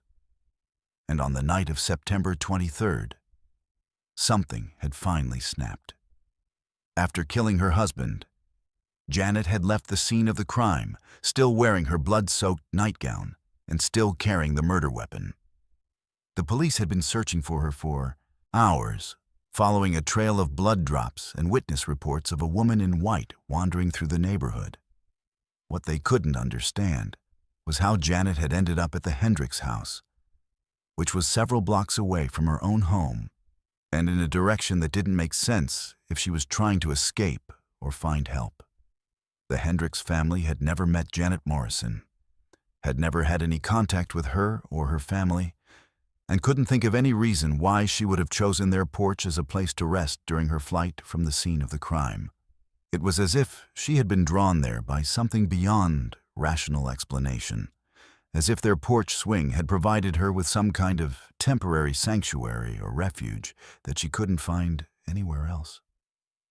Janet Morrison was eventually found the next morning, several miles from the Hendricks house, sitting in a park playground, still wearing her bloody nightgown. She was unresponsive and seemed to be in a state of psychological shock, unable or unwilling to explain what had happened to her husband or why she had spent hours wandering through the neighborhood covered in blood. She was arrested and charged with murder, but her mental state was such that she was ultimately found not guilty by reason of insanity and committed to a state psychiatric facility. The psychological impact on the Hendricks family, particularly on Tommy, was profound and lasting. Tommy had seen something that no child should ever witness, and the fact that his initial report had been dismissed as imagination made the trauma worse. For months afterward, Tommy had nightmares about the woman in white, about blood-soaked figures sitting on porches, about the possibility that dangerous strangers might choose his family's property as their temporary refuge. Bill and Carol Hendricks had to grapple with the realization that their safe, quiet neighborhood wasn't as secure as they had assumed, that violence and tragedy could literally appear on their front porch in the middle of the night.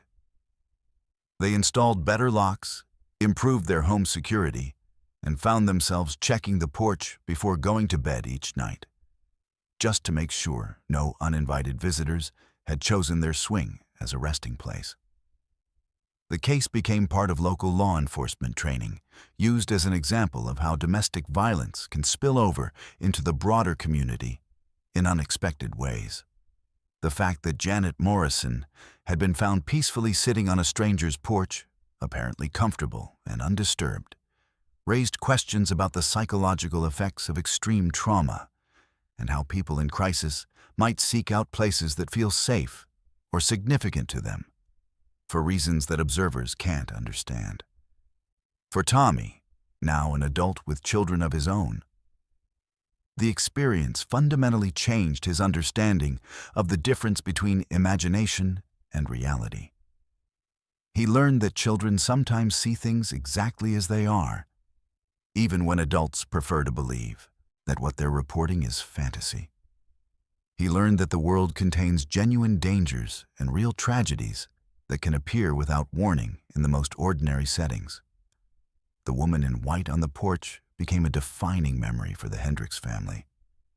A reminder that sometimes the most terrifying encounters are not with supernatural beings or imaginary monsters, but with real people who have been pushed beyond their breaking point by circumstances that the rest of us can barely imagine. Janet Morrison's appearance on their porch wasn't a ghost story or urban legend. It was a real person in crisis, seeking some kind of refuge or peace in the aftermath of an act of desperate violence. The bloodstains on the porch swing were eventually cleaned away, and the Hendricks family continued to live in their house for several more years. But Tommy never forgot the image of the woman in white, rocking gently in their porch swing at 2:30 in the morning, covered in blood, but somehow peaceful, holding a kitchen knife in her lap as if it was the most natural thing in the world. It was a reminder that sometimes reality is far more disturbing than anything our imagination could create, and that the most haunting encounters are often with people whose stories we'll never fully understand. The case of Janet Morrison became a tragic example of how domestic violence can escalate to homicide, and how the aftermath of such violence can affect not just the immediate families involved, but entire neighborhoods and communities. The fact that a traumatized woman covered in blood could spend hours sitting peacefully on a stranger's porch, visible to anyone who happened to look outside, became a reminder that tragedy and violence exist alongside our ordinary lives, separated from us by nothing more than luck and circumstance. For Tommy Hendricks, the woman in white represented a loss of innocence, the moment when he learned that the world contained real dangers that were far more frightening than any monster hiding under his bed. It was the night when a child's observation, initially dismissed as imagination, turned out to be a crucial witness account of someone else's tragedy, someone else's moment of crisis that had spilled over into his family's peaceful suburban life. The story serves as a reminder that we should listen carefully when children report seeing things that seem impossible or frightening, because sometimes their eyes are the clearest witnesses to realities that adults prefer not to acknowledge. Sometimes the most disturbing encounters are not with supernatural beings, but with real people whose lives have taken them to places so dark that they seem otherworldly to those of us who have been fortunate enough never to experience such depths of despair and violence. Let's move to our 8th story. And this one will make you question everything you think you know about your neighbors and what might be happening right beneath your feet. This is about a family who discovered that the pleasant suburban neighborhood they thought they knew was hiding something so disturbing, so elaborately planned, that it defied all logic and challenged everything they believed about the safety of their own home. What makes this story particularly terrifying is how long the threat existed undetected, how close it came to destroying an entire family, and how the truth was hidden in plain sight for years. This story takes place in a quiet residential neighborhood in suburban Ohio during the early 2000s, the kind of place where families move to escape the dangers of city life, where children ride bicycles on sidewalks and neighbors know each other's names. The Patterson family, David, Linda, and their 2 children, 12-year-old Sarah and 8-year-old Michael, had lived in their modest ranch house for about 7 years, long enough to feel completely settled and secure in their community. Their next-door neighbor was a man named Robert Kellerman, a soft-spoken individual in his 50s who lived alone in a house that was identical to theirs, except for the meticulously maintained garden that he spent hours tending every weekend. Robert was the kind of neighbor that everyone appreciated.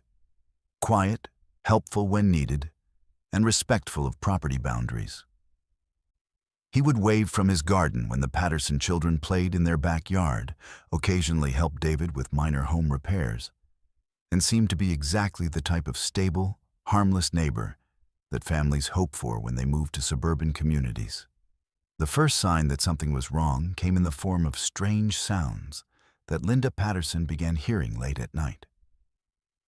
Initially, she attributed these sounds to the normal settling of houses, or perhaps to the work that Robert occasionally did in his basement workshop. The sounds were rhythmic and methodical, a soft tapping or scraping that seemed to come from underground, sometimes lasting for hours during the early morning darkness between midnight and 4 a.m. Linda mentioned the sounds to David, who investigated by walking around their property and listening carefully. But he could never pinpoint the source or even confirm that he was hearing the same things Linda described. The sounds seemed to be coming from beneath their house, but their basement showed no signs of disturbance, no evidence of any kind of work or activity that would explain the noises Linda was hearing night after night. Over several months, the sounds became more frequent and more distinct. Linda began to notice patterns. The sounds would start around midnight and continue until sometime before dawn. They seemed to be moving in a consistent direction beneath their house. And they had the quality of deliberate work rather than random, settling or natural causes. She started keeping a journal of when she heard the sounds, trying to document patterns that might help explain what was happening. Sarah Patterson, who was 12 and had recently moved from a childhood bedroom to a basement bedroom as part of claiming more independence and space, began reporting strange experiences of her own. She complained that her bedroom felt cold even when the rest of the house was comfortable, that she sometimes heard voices talking quietly somewhere nearby, but couldn't identify the source, and that she had the persistent feeling that someone was watching her even when she was alone in her room. David and Linda initially attributed Sarah's reports to the normal adjustment of sleeping in a new room, particularly one that was below ground level and naturally felt different from upstairs bedrooms. Basement bedrooms often felt cooler and had different acoustics, and they assumed that Sarah was simply getting used to the new environment and perhaps letting her imagination amplify normal household sounds. But Sarah's reports became more specific and more disturbing. She claimed that she could hear people talking about her family by name, that the voices knew details about their daily routines and activities, and that sometimes the conversations included discussion of plans or intentions that made her feel unsafe. Sarah also reported seeing small holes in her bedroom walls that she was certain hadn't been there when she first moved into the room. Holes that seemed to have been carefully drilled and then partially concealed. The breaking point came on a February night, when Linda was awakened by what she initially thought was Sarah screaming. Linda rushed downstairs to Sarah's bedroom and found her daughter huddled in her bed, terrified and pointing at the wall near her dresser. Sarah was convinced that someone had been watching her through a hole in the wall, that she had seen an eye looking into her room from somewhere behind the drywall. David examined the wall that Sarah was pointing to and discovered something that made his blood run cold. There was indeed a small hole in the wall, about the size of a pencil, that had been carefully drilled through the drywall and seemed to extend beyond the wall into some kind of empty space behind it. The hole was positioned at exactly the right height and angle to provide a view of Sarah's bed, and it had been concealed with a small piece of paint-colored putty that could be easily removed and replaced. David immediately called the police, but the responding officers were initially skeptical that a small hole in a basement wall represented a serious threat. However, the officer who examined the hole more carefully realized that it suggested something far more sinister than a simple peeping Tom incident. The hole appeared to extend beyond the foundation wall of the Patterson house, which meant that someone had created a viewing portal from some kind of space that existed outside their home's basement, but still underground.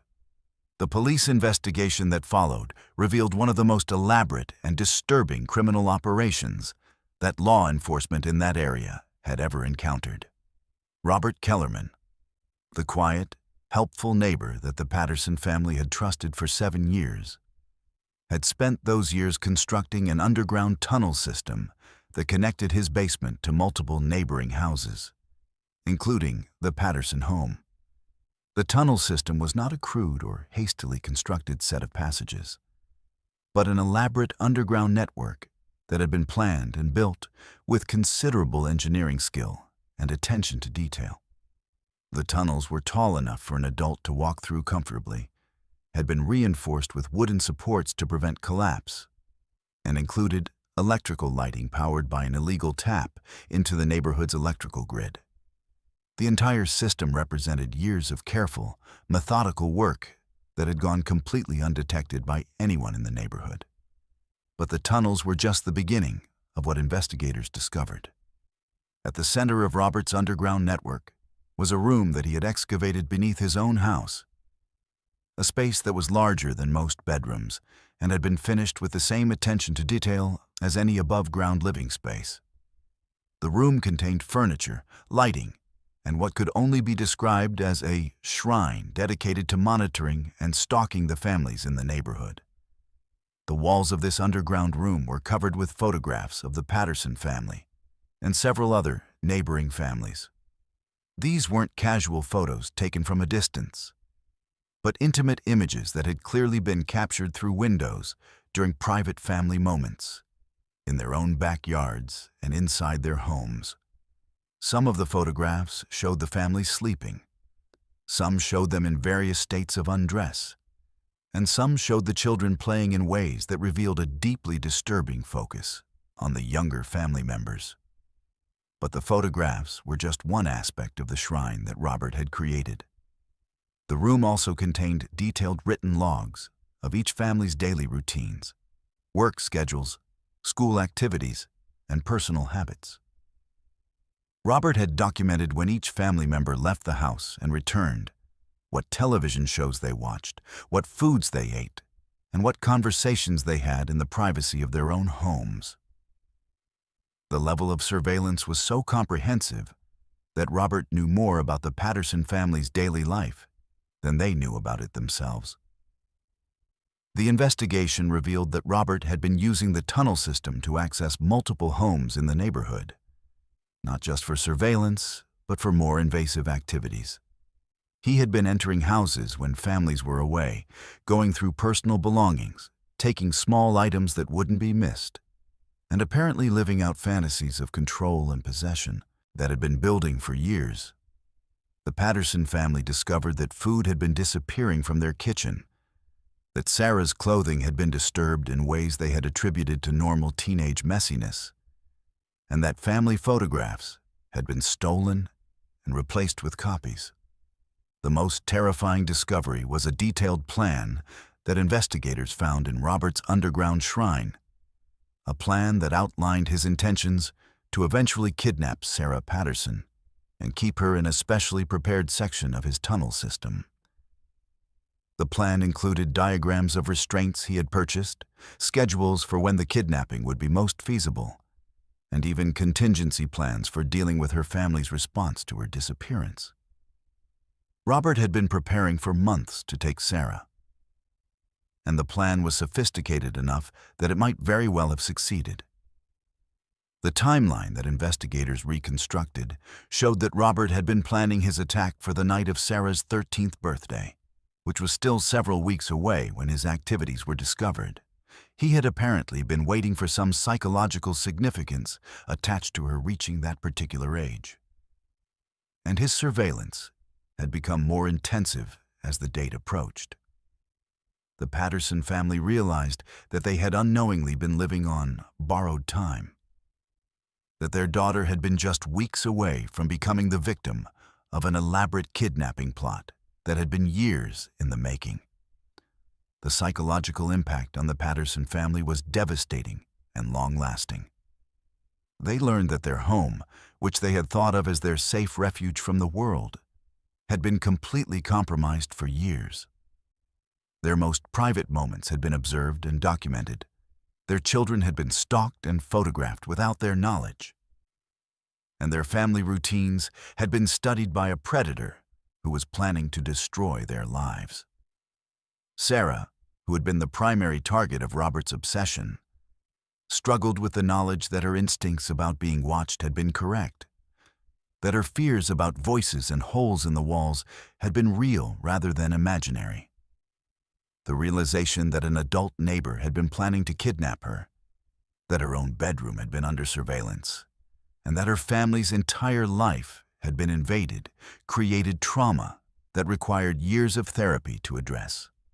David and Linda had to grapple with the fact that they had failed to protect their children from a threat that had been operating literally beneath their feet for years. The sounds that Linda had been hearing, the cold spots that Sarah had complained about, the feeling of being watched. All of these warning signs had been real, but they had been dismissed or rationalized away because the truth was too horrible to consider. The investigation into Robert Kellerman revealed that he had no prior criminal record, no history of mental health treatment, and no obvious warning signs that would have alerted anyone to his dangerous obsessions. He had been employed as an engineer, which explained his ability to design and construct the elaborate tunnel system. And he had lived in the neighborhood for over a decade without any complaints or incidents that would have raised suspicions about his activities. Robert's motivation for his elaborate stalking and kidnapping plan was never fully understood, even after extensive psychological evaluation. He showed signs of obsessive-compulsive disorder, antisocial personality disorder, and what psychologists described as an extreme need for control over other people's lives. His underground shrine seemed to represent a fantasy world where he could observe and control his neighbors without their knowledge, where he could possess intimate details about their lives while remaining completely unknown to them. The tunnel system that Robert had created was so extensive that it took investigators weeks to map all of its passages and connections. In addition to the Patterson house, the tunnels connected to 4 other homes in the neighborhood, and each of those families discovered that they too had been under surveillance for years. The entire neighborhood had been compromised by one man's elaborate fantasy of control and possession, and multiple families had to come to terms with the fact that their most private moments had been observed and documented. The legal case against Robert Kellerman resulted in convictions on multiple charges, including stalking, burglary, attempted kidnapping, illegal surveillance, and conspiracy to commit kidnapping. He was sentenced to life in prison without the possibility of parole, though many community members felt that even that punishment was inadequate for the psychological damage he had inflicted on multiple families and the elaborate nature of his criminal enterprise. The Patterson family moved out of their home within months of Robert's arrest, unable to continue living in a place that had been so completely violated. They had the house thoroughly inspected and all of the tunnel access points sealed. But the knowledge that their home had been infiltrated for years made it impossible for them to feel safe there. Other families in the neighborhood also moved, and the community never fully recovered from the revelation that such an elaborate criminal operation had been conducted undetected for so long. The case became a subject of study for law enforcement agencies, criminologists, and security experts, trying to understand how such an elaborate stalking operation could be conducted without detection. The fact that Robert had been able to excavate and construct an extensive underground tunnel system while maintaining the appearance of a normal, quiet neighbor challenged assumptions about how criminal behavior manifests and how communities can protect themselves from hidden threats. For the Patterson family, the experience fundamentally changed their understanding of safety, privacy, and the trustworthiness of appearances. They learned that predators can hide behind facades of normalcy for years while planning elaborate attacks. That family homes can be compromised in ways that are impossible to detect without specific knowledge and investigation. And that children's reports of feeling unsafe or being watched should always be taken seriously, even when they seem impossible or irrational.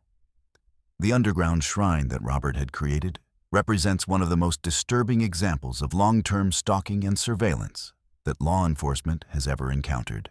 The combination of technical skill, psychological obsession, and elaborate planning that went into his criminal enterprise serves as a reminder that some threats to family safety are far more sophisticated and persistent than most people ever imagine. The story of the Patterson family and their neighbors' underground network of tunnels and surveillance equipment became a cautionary tale about the importance of trusting instincts, taking children's safety concerns seriously, and recognizing that the greatest dangers sometimes come not from strangers, but from people who have spent years earning trust while secretly planning betrayal. The case stands as proof that evil can hide in the most ordinary places, that safety is more fragile than we want to believe, and that some people are capable of levels of deception and planning that defy all reasonable expectations about human behavior. Today, the houses in that Ohio neighborhood sit on ground that was once honeycombed with tunnels dug by a man whose obsessions turned an entire community into his personal hunting ground. The tunnels have been filled in, the shrine has been destroyed, and Robert Kellerman will never again threaten any family. But the psychological scars remain, and the knowledge that such elaborate evil can exist hidden beneath our feet serves as a permanent reminder that our sense of safety and security is often based on assumptions about the world that can be shattered by the revelation of what some people are capable of planning and executing in the darkness beneath our homes. Let's move to our 9th story, and this one will make you question everything you think you know about technology, death, and the possibility that our digital lives might somehow continue even after our physical lives end. This is about a widower who discovered that his deceased wife's smartphone was somehow still active 2 years after her death, still connected to their shared digital world in ways that defied every technical explanation and challenged his understanding of what happens to our electronic existence when we die. Meet David Chen, a 42-year-old software engineer living in Portland, Oregon, who had been married to his wife Maria for 15 years before she died in a car accident in March 2019. Maria had been the center of David's world. They had met in college, built a life together filled with shared interests in technology, travel, and their small circle of close friends. Maria was a graphic designer who was as comfortable with digital technology as David was, and their home was filled with the usual collection of smartphones, tablets, smart speakers, and connected devices that define modern life. When Maria died, one of the most difficult tasks David faced was dealing with her digital presence. Maria's iPhone, which had been destroyed in the car accident, contained years of photos, messages, and memories that David desperately wanted to preserve. He had immediately contacted Apple to see if there was any way to recover data from the damaged device.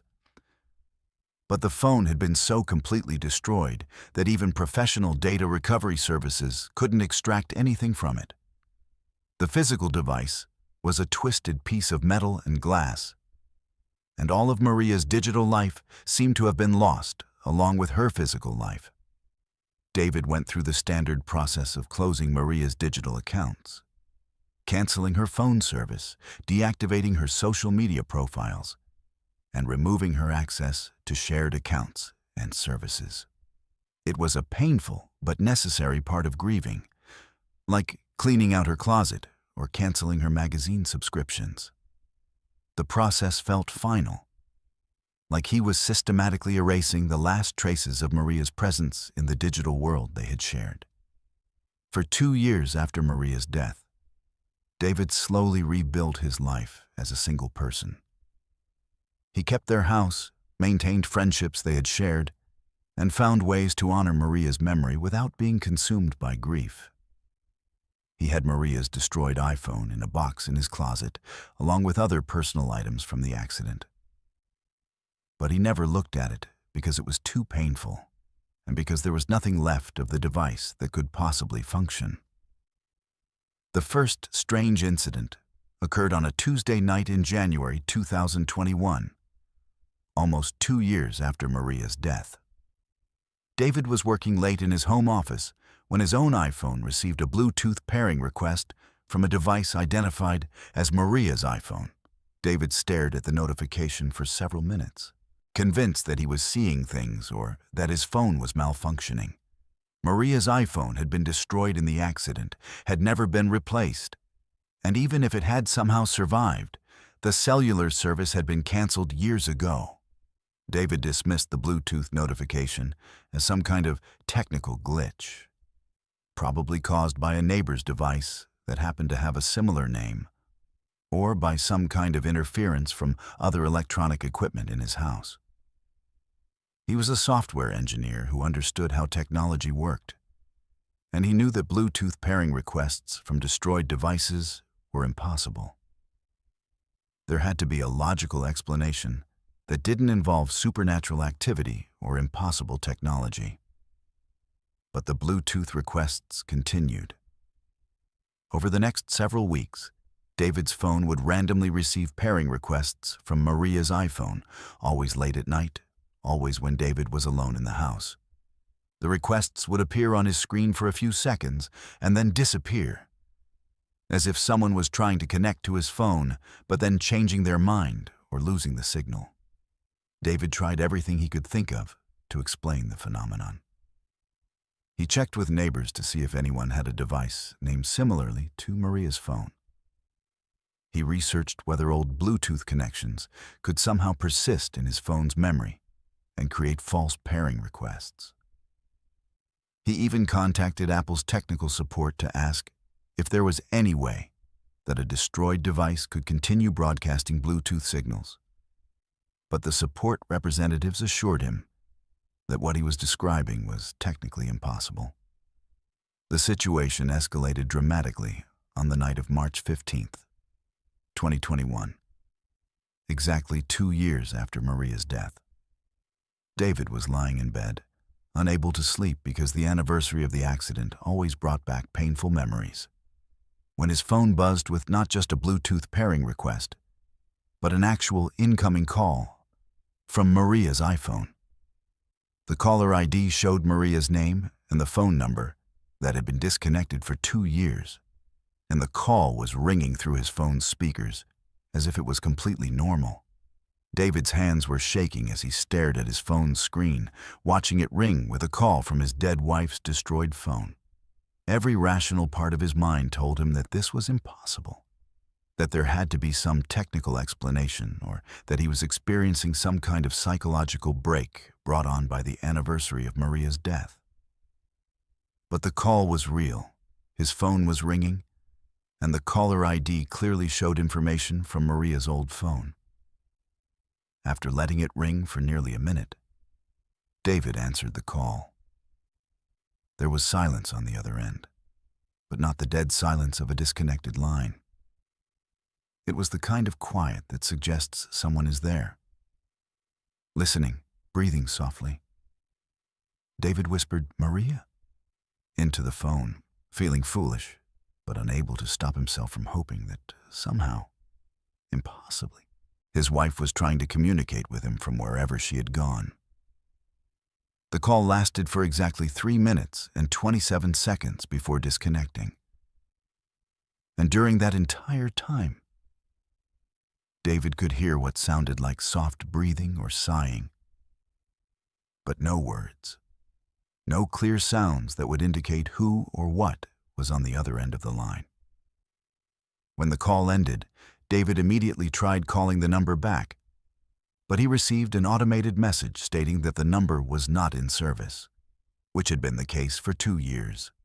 David spent the rest of the night researching everything he could find about phone numbers being reactivated, about cellular networks maintaining connections to destroyed devices, about any technical possibility that could explain what was happening. But everything he found confirmed what he already knew as a technology professional. What he was experiencing was impossible according to every known principle of how cellular networks and smartphones operate. The calls continued sporadically over the next several months, always from Maria's iPhone, always late at night when David was alone. Sometimes the calls would last just a few seconds, sometimes several minutes, but they always consisted of the same mysterious silence that suggested someone was there without providing any clear communication. David began keeping a log of the calls, documenting the time, duration, and any sounds he could detect, hoping to find some pattern that might explain what was happening. The most disturbing call occurred on a Thursday night in June, when David answered the phone and clearly heard what sounded like Maria's voice whispering his name. It was faint and unclear, as if coming from a great distance or through significant interference. But David was certain that he heard Maria say "David" twice before the call disconnected. The sound of her voice, even filtered through whatever impossible technology was making these calls possible, brought back a flood of memories and emotions that David had spent 2 years learning to manage. David became obsessed with understanding what was happening to him. He consulted with other software engineers, reached out to telecommunications experts, and even contacted paranormal investigators who claimed to specialize in electronic voice phenomena. The technical experts all assured him that what he was describing was impossible, while the paranormal investigators were excited by his story but couldn't provide any scientific explanation for the calls. The breakthrough came when David decided to examine Maria's destroyed iPhone more carefully. He had kept the device in a box since the accident, never looking at it because it was too painful and because he assumed it was completely non-functional. But driven by his need to understand the impossible calls, David finally opened the box and examined the remains of Maria's phone. What he found was exactly what he expected: a device that had been completely destroyed in the car accident, with a shattered screen, bent frame, and internal components that were obviously non-functional. But as David was handling the broken device, something extraordinary happened. His own iPhone received another Bluetooth pairing request from Maria's iPhone. And this time, David was holding both devices and could see that the destroyed phone had somehow briefly activated, with a faint glow visible through cracks in the broken screen. David watched in amazement as the destroyed device seemed to struggle to life for a few seconds, its broken display flickering with fragments of the familiar iOS interface, before dying again and returning to its non-functional state. But during those few seconds of impossible activity, David's phone had detected the destroyed device's Bluetooth signal and received the pairing request that had been mystifying him for months. Over the next several weeks, David began to understand that Maria's phone was somehow activating sporadically, drawing power from an unknown source and briefly connecting to cellular and Bluetooth networks before dying again. The activations seemed to be triggered by David's emotional state, occurring most frequently when he was feeling particularly sad or lonely, as if the device was somehow responding to his need for connection with Maria. David started experimenting with the phenomenon, placing the destroyed phone near his own device during times when he was missing Maria most intensely. He discovered that the broken phone would sometimes respond to his emotional distress by briefly activating, sending Bluetooth signals, or even making calls to his phone. The device seemed to be operating on some kind of residual energy or connection that defied every principle of electronics and physics that David understood. The most extraordinary incident occurred on Maria's birthday in September, when David was sitting in their bedroom holding both phones and talking to the broken device as if Maria could hear him. as he was telling the destroyed phone about his day, about how much he missed her, about the life they had planned together that would never happen. The device suddenly activated with more stability than it had ever shown before. For nearly 10 minutes, the broken phone maintained enough functionality to display fragments of Maria's photos, to play seconds of songs from her music library, and to show pieces of text messages they had exchanged years earlier. David watched in amazement as his wife's digital life briefly returned from the grave, as if the phone was using its last possible moment of function to remind him of their shared memories and the love they had experienced together. During that 10-minute window, David was able to recover several photos that he thought had been lost forever.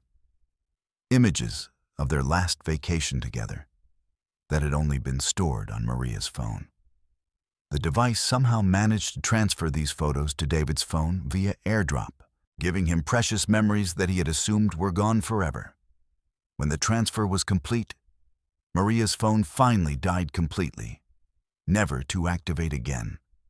The final manifestation of the impossible technology occurred exactly 1 year after the first Bluetooth pairing request. David received one last call from Maria's iPhone, but this time, instead of mysterious silence, he heard a clear recording of Maria's voice saying, "I love you, David. Let me go." It was unmistakably her voice, speaking words that she had never recorded, delivered through a phone that had been destroyed for nearly 3 years. After that final call, the phenomenon ended completely. David never again received Bluetooth pairing requests from Maria's phone, never again got calls from her disconnected number, and the destroyed device never again showed any signs of impossible activation. It was as if Maria's digital presence had used its last possible energy to communicate one final message of love and closure before finally allowing David to move forward with his life. David eventually met someone new, a woman who understood his loss and respected his memories of Maria. When he told her about the impossible phone calls and the destroyed device that had somehow continued communicating for 2 years after Maria's death, she listened without judgment and acknowledged that love sometimes manifests in ways that science cannot explain. The destroyed iPhone now sits in a place of honor in David's home, no longer a source of mysterious communication, but a reminder that the bonds between people who love each other might be stronger than the physical limitations of life and death. David never found a technical explanation for what happened, never discovered how a destroyed device could have continued functioning for years after its destruction, never understood how Maria's digital presence had persisted long after her physical death. But the experience taught David that our connections to the people we love might extend beyond the boundaries of technology, that the digital traces we leave behind might somehow carry forward the essence of who we were, and that sometimes the most advanced technology in the world is no match for the power of human love and the need for connection that transcends even death itself. The case remains a mystery that challenges our understanding of technology, consciousness, and the possibility that our digital selves might somehow persist in ways that we don't yet understand. For David, the impossible phone calls were not a source of fear, but a gift, a final opportunity to feel connected to the woman he had loved, a reminder that some bonds cannot be broken by death, and a demonstration that love might be the most powerful force in both the physical and digital worlds. David's story serves as a reminder that in our increasingly connected world, the relationship between technology and human consciousness might be more complex than we realize, that our digital lives might have a persistence and autonomy that science has yet to explain, and that sometimes the most impossible things are also the most real when they involve the enduring power of love between two people who refuse to let death have the final word. Let's move to our 10th story, and this one will leave you questioning everything you think you know about disappearances, evidence, and the thin line between hope and horror. This is about three women who vanished from a Texas shopping center during what should have been a routine Christmas shopping trip, leaving behind evidence so puzzling and contradictory that investigators still can't explain what happened to them more than 2 decades later. What makes this case particularly disturbing is how the physical evidence suggests the women made it safely back to their car, purchased their intended gifts, and then simply ceased to exist. This story takes place in Fort Worth, Texas, on December 23, 1974, just 2 days before Christmas. Three women, Rachel Tice, 47, her daughter Lisa Wilson, 24, and Lisa's friend Julianne Mosley, 25, had planned a last-minute shopping trip to the Seminary South Shopping Center to pick up final Christmas gifts for their families. It was supposed to be a quick, efficient trip, the kind of pre-holiday errand that millions of people complete without incident every year. The women were experienced shoppers who knew the mall well, had specific items they needed to purchase, and expected to be home by early evening to continue their Christmas preparations. Rachel Tice was a responsible mother and grandmother who had never been involved in any kind of dangerous or risky behavior. She was married to a Fort Worth police officer, which made her naturally cautious about personal safety and aware of potential dangers that other people might overlook. Lisa Wilson was Rachel's oldest daughter, a married woman with 2 young children who worked as a secretary and was known for her reliability and punctuality. Julianne Mosley was Lisa's best friend since high school, a single woman who worked as a bank teller and was considered by everyone who knew her to be sensible, trustworthy, and completely dependable. The three women left Rachel's house around 6 p.m. on December 23rd, driving together in Rachel's light blue 1974 Oldsmobile sedan. Their plan was straightforward: drive to Seminary South Shopping Center, split up to make their individual purchases more efficiently, meet back at the car by 9 p.m., and return home in time for the late-night Christmas preparations that families traditionally do on December 23rd. They had a specific list of items to buy, knew exactly which stores they needed to visit, and had enough cash and credit to make their purchases without any complications. The Seminary South Shopping Center was one of Fort Worth's busiest retail locations, especially during the Christmas season. On December 23rd, the parking lot was packed with last-minute shoppers. The stores were crowded with people making final purchases, and the atmosphere was typical of the controlled chaos that characterizes American shopping centers during the final days before Christmas. Security was heightened because of the holiday, crowds with both mall security guards and additional police patrols keeping watch over the busy shopping complex. The last confirmed sighting of the three women was at approximately 8:15 p.m., when a mall security guard noticed them walking together near the main entrance of the shopping center. The guard later told investigators that the women seemed relaxed and happy, carrying shopping bags and engaged in animated conversation about their purchases. They appeared to be heading toward the parking lot, presumably to return to their car and conclude their shopping trip successfully. When the women failed to return home by 10 p.m., their families began calling each other to see if there had been any change of plans or delays. Rachel's husband, police officer James Tice, was initially not concerned because holiday shopping often took longer than expected, and he knew that the three women enjoyed each other's company and might have decided to extend their evening with dinner or additional shopping. But when 11 p.m. passed without any contact from the women, Officer Tice's professional instincts began to override his personal optimism. By midnight, when there was still no word from Rachel, Lisa, or Julianne, Officer Tice contacted the Fort Worth Police Department and reported the three women as missing. Because of his law enforcement background and his knowledge of the women's reliable character, the missing persons report was taken seriously immediately, rather than being dismissed as adults who might have simply changed their plans without notifying anyone. The initial search of the Seminary South Shopping Center parking lot yielded a discovery that made the case immediately puzzling and disturbing. Rachel's 1974 Oldsmobile was found in the same parking area where she had left it, apparently undisturbed and showing no signs of forced entry, theft, or struggle. The car was properly locked, the keys were missing, and everything appeared to be exactly as the women would have left it if they had completed their shopping trip successfully. But here's where the case becomes truly mystifying. Inside the car, investigators found multiple shopping bags containing Christmas gifts that the women had obviously purchased during their evening at the mall. The bags contained presents that matched the items the women had told their families they intended to buy. The receipts showed purchase times throughout the evening culminating around 8:30 p.m. And everything suggested that the women had completed their shopping successfully and had returned to their car to load their purchases.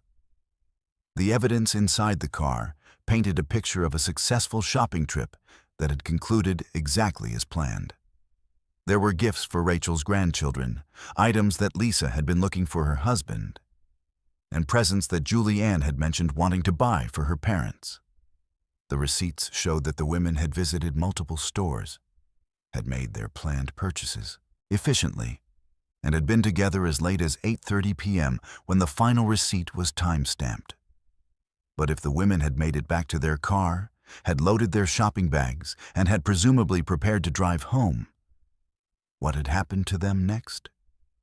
The car showed no signs of struggle, no evidence that anyone had been forced to leave against their will, no indication of violence or coercion. The shopping bags were neatly arranged in the back seat, the car was properly locked, and everything suggested a normal conclusion to a routine shopping trip. The mystery deepened when investigators discovered additional evidence that seemed to support the theory that the women had intended to return home normally. Rachel's purse was missing from the car, which would be expected if she had taken it with her when leaving the vehicle. But Lisa's and Julie Ann's purses were found in the car, neatly placed under the front seats as if they had been deliberately hidden for security reasons. Exactly the kind of precaution that careful shoppers might take in a crowded parking lot. The most puzzling piece of evidence was a handwritten note found on the dashboard of Rachel's car. The note, written in what appeared to be Rachel's handwriting, said, "We have decided to go to Houston for a few days. We'll call when we get back. Don't worry." The note was signed with Rachel's name and dated December 23rd. But everything about it seemed wrong to the families who knew these women well. Rachel had never mentioned any plans to go to Houston, had no friends or relatives there that would explain a spontaneous trip, and had never in her life left town without making detailed arrangements for her family and responsibilities. Lisa had young children at home who were expecting her to be there on Christmas morning, and she would never have abandoned them during the most important family holiday of the year. Julie Ann had to work on December 26th and had never called in sick or failed to show up for her job responsibilities. Moreover, the timing of a spontaneous trip to Houston made no sense. December 23rd was not a time when responsible mothers and grandmothers suddenly decided to leave town for a few days, abandoning their Christmas preparations and leaving their families to wonder what had happened to them. The note seemed like an obvious attempt to buy time or misdirect the investigation, but it was written in handwriting that appeared to match Rachel's writing style. The investigation that followed was extensive and thorough, involving multiple law enforcement agencies and hundreds of hours of detective work. Investigators interviewed every store employee who had worked at Seminary South Shopping Center on December 23rd, reviewed security footage from multiple locations, and followed up on every possible lead or sighting that was reported by the public. The shopping center's security cameras from 1974 were limited compared to modern surveillance systems, but they did capture some footage of the three women during their shopping trip. The videos showed them entering various stores, making purchases, and walking through the mall corridors carrying shopping bags. The final piece of security footage showed the women walking toward the parking lot around 8:20 p.m., apparently concluding their shopping trip successfully. But no security cameras covered the specific area of the parking lot where Rachel's car was found, so there was no visual record of what happened to the women after they left the mall's interior. The gap in surveillance coverage meant that the critical moments when the women disappeared were not documented by any recording devices, leaving investigators with no visual evidence of what had occurred. The search for the three women expanded throughout Texas and into neighboring states, with particular focus on Houston because of the note found in Rachel's car. But despite extensive searches, media coverage, and public appeals for information, no trace of Rachel Tice, Lisa Wilson, or Julianne Mosley was ever found. They had simply vanished completely, leaving behind only their successfully completed Christmas shopping and a suspicious note that seemed designed to discourage immediate investigation. Over the years, numerous theories have been proposed to explain what happened to the three women.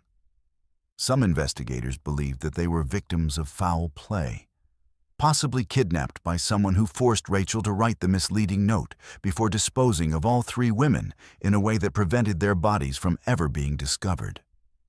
The fact that experienced criminals might know that a note claiming the women had left voluntarily would delay serious investigation for several crucial days made this theory plausible. Other investigators theorized that the women might have witnessed a crime in progress, seen something they shouldn't have seen, and been eliminated by people who couldn't risk having witnesses to their activities. The busy Christmas shopping environment would have provided cover for criminal activities, and the women's disappearance might have been a desperate attempt to silence potential witnesses to a more serious crime. A more disturbing theory suggested that the women might have been selected as targets by organized criminals who specialized in kidnapping and human trafficking. The 1970s were a time when such crimes were less well understood and less effectively investigated than they are today. And three women traveling together might have represented valuable targets for people involved in such activities. The most puzzling aspect of the case remains the evidence suggesting that the women completed their shopping trip successfully and made it back to their car safely. The shopping bags, the receipts, the locked car, and the hidden purses all suggest that whatever happened to them occurred after they had concluded their mall visit and were presumably preparing to drive home. This timing makes the disappearance particularly mysterious because it suggests that the women were taken from a location where they should have been safest, their own vehicle in a busy parking lot. The families of Rachel Tice, Lisa Wilson, and Julianne Mosley never gave up hope that the women might someday be found, or that the mystery of their disappearance might be solved. Officer James Tice continued investigating his wife's disappearance until his own death years later, never accepting that she had voluntarily left her family and never believing that the note found in the car represented her genuine intentions. The case remains officially open with the Fort Worth Police Department, though active investigation has been minimal in recent years due to the lack of new leads or evidence. The disappearance of the three women has become part of Texas folklore, a reminder that even in busy, public places, people can vanish without explanation and leave behind mysteries that defy all attempts at logical solution. The Christmas gifts that the women purchased on their final shopping trip were eventually distributed to their intended recipients. But the joy of those presents was forever shadowed by the knowledge that the women who bought them with such care and love had somehow ceased to exist just moments after completing their purchases. The image of three women successfully finishing their Christmas shopping, loading their car with gifts for their families, and then simply disappearing into the darkness remains one of the most haunting, unsolved mysteries in Texas criminal history. The Seminary South Shopping Center continued operating for many years after the disappearance, but employees and shoppers alike were always aware of the three women who had vanished from its parking lot on December 23, 1974. The case served as a reminder that danger can strike anywhere, at any time, even during the most routine and innocent activities. Today, more than 45 years after their disappearance, Rachel Tice, Lisa Wilson, and Julie Ann Mosley remain missing, their fate unknown. Their families still wondering what happened during those final moments in the shopping center parking lot. Their story stands as one of the most perplexing disappearance cases in American criminal history. A mystery that challenges our understanding of how three people can simply cease to exist, while leaving behind evidence that suggests everything was proceeding normally until the moment they vanished forever. The case reminds us that some mysteries may never be solved, that some questions about human fate and criminal behavior may remain unanswered despite the best efforts of law enforcement, and the desperate need of families for closure and understanding. The three women who went Christmas shopping and never came home represent all the missing persons whose stories remain untold, whose disappearances remain unexplained, and whose families continue waiting for answers that may never come. Their story serves as a chilling reminder that ordinary activities like Christmas shopping can suddenly transform into inexplicable tragedies, that the safety we feel in familiar places may be more fragile than we realize, and that sometimes the most disturbing mysteries are those where all the evidence suggests that everything should have ended normally, but instead, three people simply walked out of existence and into a mystery that continues to haunt everyone who learns their story. Let's move to our 11th story. And this final tale will leave you checking every camera in your home and questioning whether the technology meant to protect us might sometimes become the very thing we need protection from. This is about a homeowner whose security system became compromised by someone who transformed surveillance equipment from a shield into a weapon, using the very devices meant to provide safety as tools for psychological torture and invasion. What makes this story the most disturbing of all is how it reveals that our most intimate spaces can be violated by people we've never met, who can watch our most private moments and use that knowledge to destroy our sense of safety in our own homes. This story takes place in suburban Phoenix, Arizona, and involves a woman named Jennifer Martinez, a 31-year-old nurse who lived alone in a modest, single-story house that she had purchased 2 years earlier. Jennifer was the kind of person who took security seriously, having worked night shifts at the hospital where she had seen firsthand the aftermath of home invasions, stalking cases, and domestic violence. When she bought her house, one of her first investments was a comprehensive home security system with multiple cameras, motion sensors, and smartphone connectivity that allowed her to monitor her property remotely. The security system that Jennifer installed was state-of-the-art for 2018, featuring 6 high-definition cameras positioned around her property, 2 covering the front yard and driveway, 2 monitoring the backyard and patio area, 1 watching the side entrance, and 1 positioned inside the house near the front door. The system was connected to her home Wi-Fi network and allowed her to view live feeds from her smartphone, receive motion alerts, and review recorded footage from anywhere in the world. For Jennifer, who often worked late shifts and came home to an empty house in the early morning hours, the security system provided crucial peace of mind. For the first year after installation, the security system functioned exactly as intended. Jennifer would receive normal motion alerts when delivery trucks arrived, when neighborhood cats wandered through her yard, and when weather conditions triggered the sensitive motion detectors.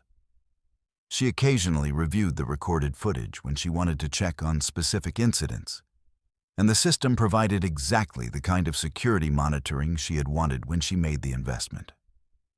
The first sign that something was wrong came in October 2019, when Jennifer began noticing that her security system's motion alerts were becoming more frequent and occurring at unusual times. She would receive notifications at 3:33 a.m. almost every night, always showing movement in different areas around her house. But when she checked the live feeds from her phone, she could never see anything that would have triggered the alerts. The recorded footage from these incidents showed normal nighttime scenes with no visible movement, making Jennifer assume that the system was experiencing technical glitches or false alarms caused by changes in lighting or small animals. Initially, Jennifer contacted the security company's technical support to report the frequent false alarms.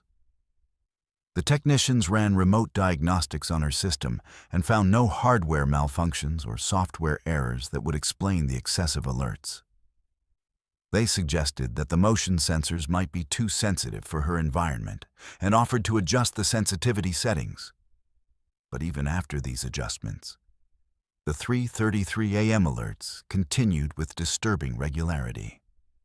What Jennifer didn't realize was that her security system had been compromised by a sophisticated hacker who had gained access to her cameras and motion sensors through vulnerabilities in the system's internet connectivity. The person who had infiltrated her security network was not a random cybercriminal looking for financial information or a teenage prankster testing his technical skills. This was someone with a specific, personal interest in Jennifer herself. Someone who had been studying her routines, her habits, and her vulnerabilities for months. The hacker had been using Jennifer's own security cameras to watch her daily life, learning her work schedule, her sleeping patterns, her social activities, and her personal routines. He knew when she left for work, when she came home, when she showered, when she cooked dinner, and when she went to bed. The 3:33 a.m. motion alerts were not technical malfunctions, but deliberate signals. A way for the hacker to test whether Jennifer was paying attention to her security system and to gauge how she responded to unusual activity. The psychological torture began subtly in December 2019, when Jennifer started hearing her own voice coming from the security system's speakers. She would be lying in bed late at night when she would hear fragments of conversations she had recorded earlier that day, played back through the indoor camera's audio system at low volume.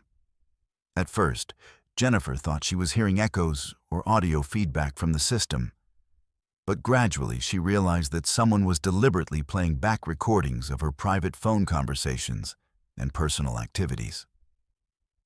The violations escalated quickly from audio harassment to more invasive psychological manipulation. The hacker began speaking directly to Jennifer through her security system's speakers, addressing her by name and demonstrating intimate knowledge of her personal life. He would comment on her appearance when she was getting dressed, make observations about her work schedule, and reference private conversations she had with friends and family members. The realization that someone had been watching and listening to her most private moments was devastating and terrifying. What made the harassment particularly disturbing was how the hacker used Jennifer's own security footage against her. He would play back recorded clips of her daily activities, showering, sleeping, talking on the phone, eating dinner, while providing commentary that revealed how closely he had been watching her and how much he knew about her personal life. The security system that was supposed to protect her had become a weapon for psychological torture, allowing a stranger to invade her privacy and violate her sense of safety in ways she had never imagined possible. The hacker's knowledge of Jennifer's life extended far beyond what he could have learned from watching her security cameras. He knew her work schedule at the hospital, the names of her co-workers, details about her family members, and information about her financial situation. This suggested that he had been conducting extensive surveillance and research, possibly for months or even years, building a comprehensive profile of her life that went far beyond what any security camera could have captured. The most terrifying aspect of the harassment was how the hacker used his knowledge to demonstrate that he could reach her anywhere, at any time. When Jennifer was at work, she would receive phone calls from unknown numbers, and when she answered, she would hear recordings of her own voice played back to her. When she visited friends or family members, she would receive text messages that included specific details about her location and activities, proving that the surveillance extended beyond her home security system. Jennifer contacted the police, but the cyber-stalking laws in 2019 were still relatively new and poorly understood by many law enforcement agencies. The officers who responded to her complaints were sympathetic, but admitted that they had limited experience with this type of high-tech harassment. They took a report and recommended that Jennifer contact the FBI's cybercrime unit. But the investigation process was slow and complex, requiring technical expertise that was not readily available in most police departments. Meanwhile, the psychological torture continued and intensified. The hacker began making specific threats about what he planned to do to Jennifer, describing in detail how he would break into her house, what he would do to her when he found her alone, and how he would make her disappear without anyone knowing what had happened to her. The threats were specific enough to suggest that he had been planning an actual physical attack, using the months of surveillance to prepare for an in-person assault. The turning point came when Jennifer realized that the hacker was not just watching her through her own security system, but had somehow gained access to other cameras and devices in her neighborhood.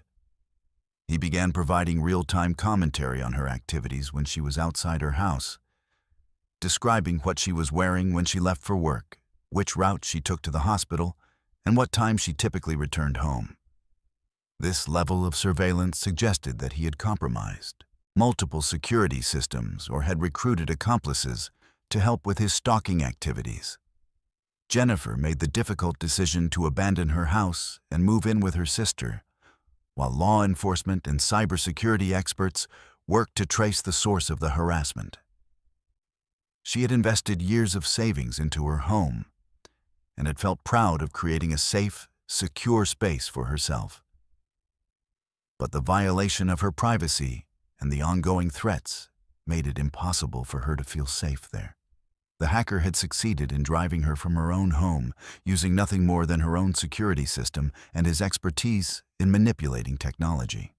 The FBI's investigation eventually traced the harassment to a man named Marcus Webb, a 34-year-old IT specialist who lived more than 200 miles away from Jennifer and had never had any legitimate contact with her. Webb had apparently become obsessed with Jennifer after seeing her profile on a social media platform, and had used his technical skills to research her personal information, identify her home address, and gain access to her security system through vulnerabilities in the manufacturer's software. Webb's digital footprint revealed that he had been conducting similar harassment campaigns against multiple women, using compromised security systems to stalk and terrorize victims across several states. His computer contained thousands of hours of recorded footage from various home security systems, detailed profiles of his victims' personal lives, and evidence of extensive planning for physical attacks that he had been preparing to carry out against several of the women he had been stalking. The investigation revealed that Webb had been exploiting security vulnerabilities in popular home security systems for years, gaining access to cameras and audio systems in hundreds of homes, and using that access to select and target victims for long-term harassment. He had developed sophisticated methods for concealing his digital tracks, making it extremely difficult for law enforcement to trace his activities back to his real identity and location. Webb was eventually arrested and charged with multiple federal crimes, including cyberstalking, computer fraud, invasion of privacy, and making terroristic threats. The evidence against him was overwhelming, including recorded conversations where he had threatened Jennifer and other victims, thousands of hours of illegally obtained surveillance footage, and detailed plans for physical attacks. He was sentenced to 15 years in federal prison, but the psychological damage he had inflicted on his victims was permanent and irreversible. For Jennifer, the experience fundamentally changed her relationship with technology and her understanding of digital privacy. She learned that the devices we install to protect ourselves can become weapons against us when they fall into the wrong hands. that our most private moments can be observed and recorded by strangers who use that intimate knowledge to terrorize us, and that the feeling of safety in our own homes can be destroyed by someone we've never met who decides to make us their target. Jennifer eventually returned to her house, but only after having the entire security system professionally rebuilt, with enhanced cybersecurity protections and working with experts to ensure that her network was properly secured against future intrusions. She also became an advocate for stronger cybersecurity regulations and better protection for victims of technology-enabled stalking, sharing her story to help other people understand the potential risks of connected devices. The case became a landmark example of how home security systems can be turned against their owners, leading to improved security standards in the industry and better training for law enforcement officers who respond to cyberstalking complaints. But for Jennifer and the other victims of Marcus Webb's campaign of digital terror, the knowledge that their most private moments had been observed and used against them created lasting trauma that no amount of improved technology could undo. This final story serves as a stark reminder that in our connected world, the technology we trust to protect us can become the very means by which we are violated and terrorized. The cameras we install to watch for intruders can be turned into the eyes of stalkers. The microphones we use for convenience can become the ears of predators. And the smart devices we rely on for security can become weapons in the hands of people who understand technology better than we do. As we conclude these 11 disturbing true midnight horror stories, remember that knowledge is your first line of defense against the darkness that exists in our world. Subscribe to Verified Fears and hit that notification bell, because staying informed about real dangers is how we protect ourselves and our loved ones from becoming the subjects of the next terrifying true story. Here's my serious advice after sharing these documented horrors with you. Trust your instincts always. If something feels wrong, it probably is. Secure your technology by changing default passwords, updating firmware regularly, and covering cameras when not in use. Never ignore your children when they report feeling unsafe or being watched, because their observations might be more accurate than you want to believe. Vary your routines and stay aware of your surroundings, especially during those vulnerable midnight hours when predators prefer to operate. Most importantly, remember that the greatest protection against the real horrors of this world is community. Stay connected with trusted friends and family, check on your neighbors, and never hesitate to call for help when you need it. The darkness is real, but so is our ability to stand against it when we're informed, prepared, and looking out for one another. Stay safe out there, Verified Fears family. The world is full of both beauty and horror, but knowledge and caution can help ensure you experience more of the former and avoid becoming a victim of the latter. Sweet dreams, if you can manage them after tonight.